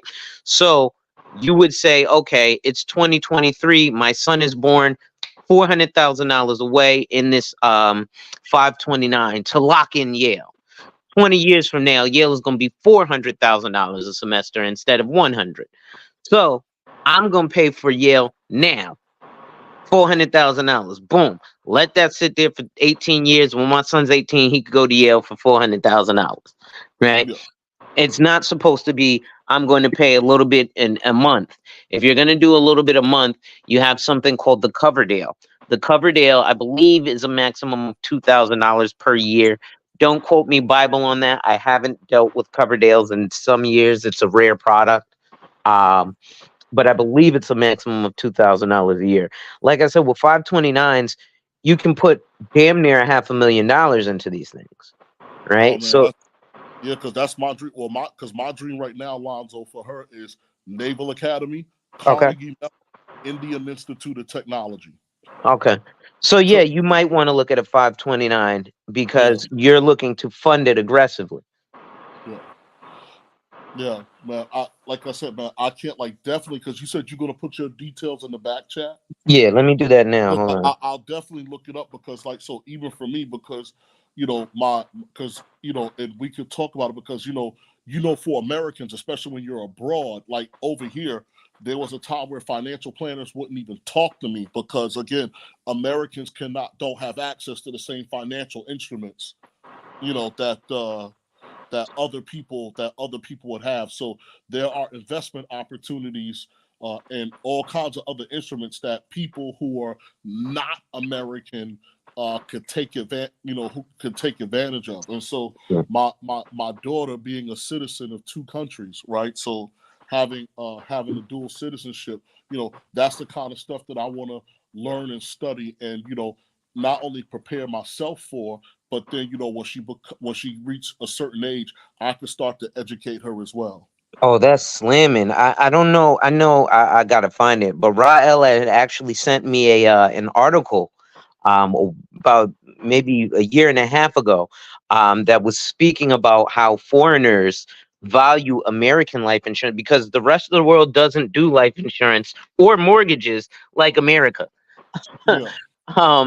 And there are a bunch of foreign, ironically enough, right now on my Facebook, I have people from England. England is a little different because they started insurance with Lloyd's of London. But I have people from England, I have people from Australia, and I have people from Africa hit me up like, yo, this life insurance thing, bro, I want to. And I'm like, yeah, I can't do nothing with you. You're not in America. But they want it because number one, if you get a U.S. policy, it gives you citizenship. I actually have some information about selling to foreign nationals. I think I did a video on because there's a bunch of stuff that foreign nationals do with U.S. life insurance because it's the only again, non-tax asset class. You think about all these other assets, right? These investments and stuff that we talk about, and you have to pay, taxes on the capital gains. You're getting dividends and all this good stuff. It sounds cool, but a lot of that ends up getting taxed, especially when you look at the money management fees, right? So like a lot of money management fees are 2 and 20, right? Why are they 2 and 20? Because you don't have a high enough net worth for me to charge you less, right? So what? And by the way, the 2 links I put in there, Emerald Smoke, use the second one first. That's the free link. The top link is the one where I charge my consult fee. But the and then the second link, you'll enter some info and stuff, but it'll also create some charts and things for you, and that'll send that stuff to you via email free. Yeah. But so, again, when you're looking at investing, you have to look at an overall picture. One, investing in things like the stock market. Well, why do the wealthy invest in the stock market? It is not for accretion. Okay. What is accretion? That means your money's going up. Okay. It's really to preserve capital, right? Because the average return on investment over the average time horizon is only 10%. Now, everybody knows what a return on investment is. That's I get my money back. What is a time horizon? Well, a time horizon is point A, I put my money in January 1st, 2000. I take my money out January 1st, 2010. That's a 10-year time horizon. The average investment time horizon is 20 years. Ironically enough, that's the most commonly sold term life insurance is a 20-year term. So what they're telling you when they say buy term, invest, the difference is that your investments are going to accrete so much in 20 years that you ain't gonna need to do nothing else. You're gonna have no debt, no nothing, and or you're gonna live off of this investment and be able to pass down assets tax free. It sounds nice, but it's not real, right? But so you'll need to be an accredited investor to invest in certain things because people. So according to the SEC, Securities and Exchange Commission, according to the federal government, right? You're not investing. It's actually 25,000, but if you do not do $10,000 or more, you're not investing. Why is it that they have that threshold of $10,000 or more? Because anything under $10,000 does not trigger something called an SAR, Suspicious Activity Report. Write this down and go to Google, please, and look it up. Please don't take my word for it. But say it again, repeat it. Lonzo, but I just want to say this before I drop off. And like I said, because I want to be transparent with the panel. Y'all do know that Sandog has a finance degree, right? Y'all do know that Sandog has MBA level education, and I am here learning, right? Because finance in and of itself is something that is very vast in nature, right? So I understand finance as it deals with logistics and trading, etc. Look at what Lonzo was spitting in regards to personal. Matter of fact, y'all want to laugh? If y'all want a good laugh, when I was in college, I ditched my personal finance class to go buy a 24-inch Cuban link gold chain, right? Which is why I made money, blew money, and made it again. And I'm serious, man. Like, when it comes to self-improvement and change, I'm really sharing this part of me, like in regards to let ego go, right? Because, let it go. Some of us don't have all the knowledge. We don't have, all the education, the discipline, whatever it is, you name it. So I'm just sharing this with you, right? Just in the idea of, let go some of the ego. I'm just saying for those out there, because I used to be in that position. Let it go, man, and take the learning and try to change shit, for the better while you have the opportunity to do so. So I'm going to drop from the panel, y'all. I'll be in touch. Lonzo, I've heard nothing but great things. And like I said, so I'll be in touch. You have my preliminary information, and serious to God, man, I hope to have the opportunity to work with you to build something for myself and my family. Let's go, brother. All right. See, I mean, not trying to. Oh, I'm sorry. Go ahead, Charles. And who says all we talk about in this space are just women? Yeah, but see, you know what? Because I'm not trying to. When I understand when I talk about this stuff, I sound gruff because it's like, it's really out of disappointment. But the brother went ahead and he made my point when I said, hey, they need to go ahead and give us the reparations because we would just boost the economy. And he was humble enough to come up here and say, yeah, like I fucked up a lot of money. And you heard how he said how he fucked up his money. Instead of investing it in college, he went and bought a damn chain. You know what I'm saying? Now that he's, and this goes again, going back to the women who have children. Now that he's a father, okay, now that he's a father, that the child is living up under his roof, he ain't looking at, oh yeah, I'm gonna get me another gold chain or some shit like that. He's thinking about his daughter's future. You know, responsibility makes you grow up. And remember, responsibility looks good on men. Yeah. Yeah, that's what really. Why do you think so many married men look good to a bunch of women? It Oh ain't necessarily shit. because you got a chick that chose you, but goddamn, you are responsible outside of yourself. That's confidence. Women find that more confidence. Women find that more attractive than anything. But go on. You were saying, what was that you told him to look up? You wanted us to write it down? Yeah, it's called SAR, Suspicious Activity Report. Okay. So everybody knows what it is, but nobody knows what it is. Everybody has heard of that thing. Oh, you can't travel with more than $10,000. Well, the reason why you can't make a transaction of more than $10,000 in a calendar year, even if it's the same place, obviously, you can spend $10,000 at Walmart or something. But if you go to the bank and drop $5,000 and then 6 months later drop $5,000, that bank is going to not tell you, but they're going to file an SAR, Suspicious Activity Report, with the IRS. Now, if you get a check deposited, that's one thing. But if you do $5,000 cash out the blue, they're going to file a suspicious activity report because they want to know that, or they want to let the IRS know, hey, this motherfucker spent $10,000. We don't know where they got it from. We don't know if they're money laundering or if they've paid you your money on taxes. Prime example, me, I'm self-employed. I get money tax-free when it is deposited. So I have to pay my tax. Or if you're a business owner, you get money tax-free, you have to pay those taxes. So if you deposit something, or if you make a purchase, right? Like if I get a commission and then I go buy a car for 15 grand, they're going to fill out an SAR. Then the government's going to say, hey, Alonzo, we see you got this $32,000 check, and then you bought a car for 15 grand, but you didn't pay us our cut.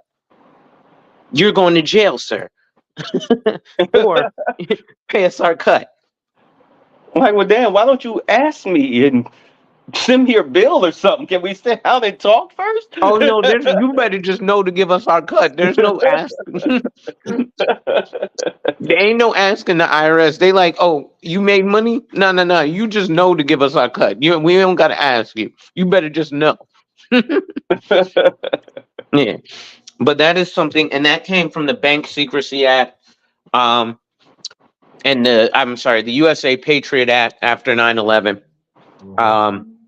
Because again, just like that article I told you, so we have to take anti-money laundering training.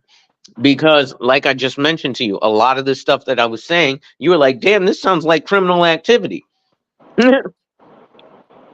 Right? Because the easiest way to launder money is through life insurance. Yeah, so okay, yeah, now that I definitely understand now why you were talking about pros versus amateurs. Why you said that dude could get sued and everything. Okay. Yeah. You know. And so shit, I got sued for $1 million. She won 41%, 410 grand. I'm gonna be working the rest of my adult life to pay that back. Was this during your rookie days of doing this? Yes. Yeah. This was in my first 2 years. And your wife just looked at you with that that resting bitch face. Don't look at me, nigga. That's your bill. Yep. Sure enough. She's like, damn, what you gonna do? What, ain't we married? What you gonna do? I wasn't in the business office making that deal with her. What you gonna do? Yeah. So, but that happens if you're an insurance agent. If you do or don't know what you're doing, I've spoken to a lot of white guys who have been in this business 30 plus years, and they're like, oh man, if you're not getting sued, you're not doing something right. I was like, no, if you're not getting sued, you're doing something absolutely right. If you're getting sued left and right, something's wrong. But after being in the business, I can understand what he meant by saying that. Because unfortunately, what happens is you get people like, especially now with this social media world, I get calls all the time. Hey, I heard of this thing that Waka Flocka Flame's doing where you can make your own bank with life insurance. Yes. But let's go back to what I was talking about before the SAR about investing. So part of the reason that it's the minimum is $10,000 is because the IRS needs to be able to have an SAR when you are investing, right? They need to be able to keep an eye on you, right? Then to invest at a certain level, you need to be an accredited investor, which means if you're single, you have to have made at least $200,000 a year for the past 2 years, expected to make it again next year. Doesn't that sound like the high value man requirement that Kevin Samuels supposedly came up with? Or if you're married, you have to have $300,000 a year every year for the past 2 years, expected to do so again this year. Wait, that still again sounds like a high value man. $200,000 a year for the past 3 to 5 years. Damn. So in order to be an accredited investor and actually invest, that's what you need to do. So the minimum investment being $10,000 equates to $834 a month. It's actually $833.33333. I rounded up. But again, a lot of people are giving you this investment advice, yet a person who's struggling to pay $200, $300, $400 a month on life insurance, regardless of if it's whole life or term, you're now expecting them to pull $834 a month out of their ass. Impossible, right? So then they'll tell you things like, there's a company called Primerica. Well, they'll tell you, hey, buy term and invest $25 a month into a mutual fund. Like I said, to be honest, the minimum investment is $25,000. The absolute minimum is $10,000 because the IRS needs to fill out an SAR. But generally, most companies, to make it worth the while of all the paperwork and the payment and the agent to get paid, because we don't get paid a shit ton off investments. We get paid 1 to 4% of what you put in. So generally, the minimum there is $25,000, so that I can get $1,000 off of you putting in $25,000, right? Because as a financial advisor, I get 100% commission. I eat what I kill. So $25,000. So you're telling someone from Primerica is telling you put $25 a month. That means you need to put $25 a month away for 1,000 months to actually equal investing in a mutual fund. 360 months is 30 years. So what the fuck are people talking about? You're never going to get rich that way. I'm going to get rich because I sell a shit ton of people $25 a month mutual funds. And it's cheap and it's easy, so people will do that. But again, you got to look at investing like we look at women. There's got to be a barrier to entry. Any schmuck can come up with $25 a month. So it's probably not the best investment. That's just like if there's some, broad out here who looks good, but, she's given, net jobs for, all you got to do is go buy her a bag of potato chips. That's not the chick you want to take to the Cheesecake Factory or Fogo de Chao. That's the chick you say, hey, here's a bag of potato chips. I'm going to stand my stop in line and get on. So we have to look at our investment the same way we would look at mating, dating, and relationships. I don't want the chick that everybody can get, neck grinder from for a bag of potato chips.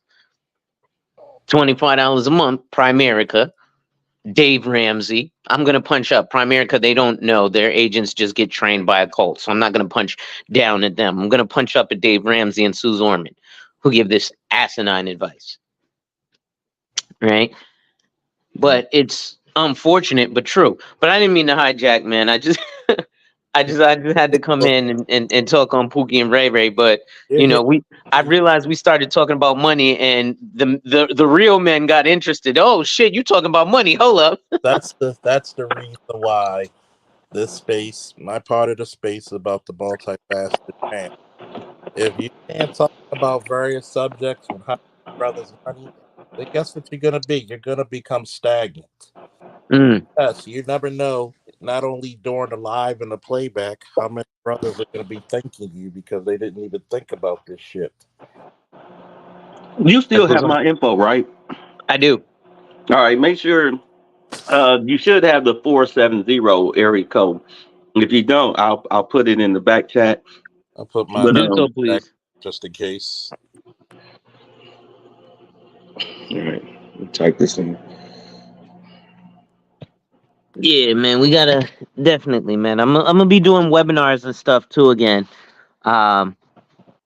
because I realize this stuff is very, very, very complex. Like, even if I break down, some of the different products, again,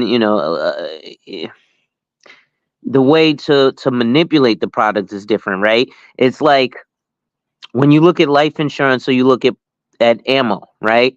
If I got plus P ammo or regular ammo, there's different grains of sand, so the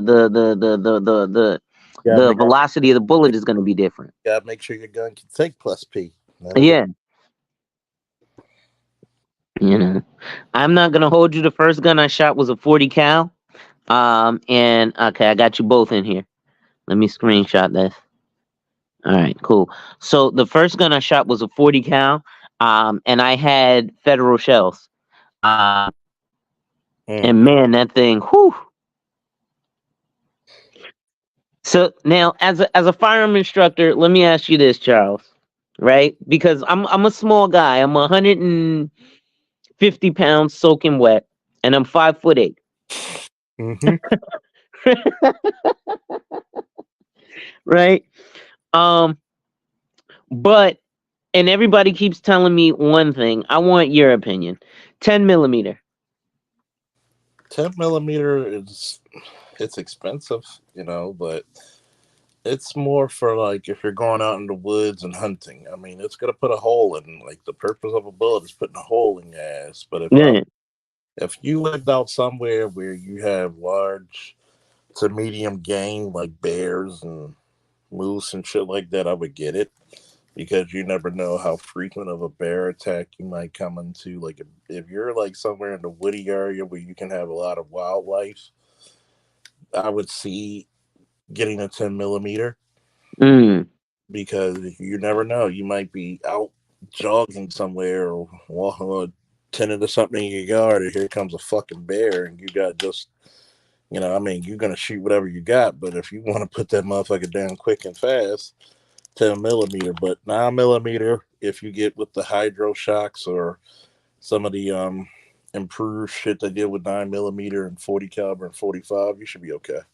Okay, because everybody was like, yeah, when you just said small game and a bear, okay, so then I agree with everybody. Everybody else was like, bro, especially for your size, 10 millimeter is overkill. Because, you got to be, it's not just the ammo, but can you shoot it accurately? Yeah. And that's what the main goal is. Can I shoot this accurately? Yeah. All right. I'm gonna stay away from the 10 mil. You just said to put a fucking bear down, bro. Like I said, I'm 150 pounds soaking. I'd kill myself shooting that. And I would tell people all the time, like, when you get with some of those things, you're basically putting down bears and shit like that. Yeah. And that's crazy. And you just need a good 9 millimeter 40 caliber. That's a pretty good standard. I prefer 40 calibers myself, so I like 40, but I know I'm probably gonna be a range nut, so I'm probably gonna get just a 9 for now. But I did see a shiny, beautiful 1911 too, and it was 45. But that bitch was heavy. Oh yeah. Oh my god. That's a heavy son of a bitch. Yeah. Especially some people with the staccatos and shit like that. My brother got a staccato. The Gucci guns, as I call them. Yeah, he was like, yeah, you'll probably like that. I told him, I was like, oh, I'm gonna jump out the window and get a staccato. He was like, nigga, no. I was like, why? He said, you can't even appreciate it yet. I was like, what? I was like, yeah. He's like, bro, this is a $3,000 gun. Then I said, oh, hell no, I'm not getting that. Yeah. but he's got like 15 guns, some AR setups. But he's in Florida, so he could be a gun nut. Yeah. That's the most important part of it. It's like, be the gun nut you always truly want to be. Yeah. Yeah. Well, I know, and this is probably an old gun now, but I was looking at this was years ago when I was trying to first get into it, the H&K PDW, which is like a gas gun, but it's like a handheld gas gun or some shit. But I mean, if you're going to go to ARs, you might save money building. yeah. Try building small by small. Okay. See, I'm looking at. I don't know about that Walther, or I'm sorry, not the Walther, the Glock MOS 48 MOS or the Walther PDP. The Glock is pretty good. Just make sure you carry about 3 extra clips. 3 extra magazines. You might not need, but you'll be glad you have them. Yeah. That's what's up. Well, I actually stayed on a hell of a lot longer than I intended to. I'm supposed to be making some phone calls for work, but that cold calling shit, after a while, you call people and get hung up on for an hour. You want to take a break. Definitely appreciate you, man. No doubt, brother. Well, listen, man, you guys know me, white ass, work in progress every day and see success. When people challenge you, they don't challenge you to challenge you, but they challenge you to challenge you. Accept the challenge and woo! Salute. I'm out. Thank you. And this has been informational. Hopefully, don't forget to donate, support, anytime you see Alonzo has a live stream. And guess what, ladies and gentlemen? We are out.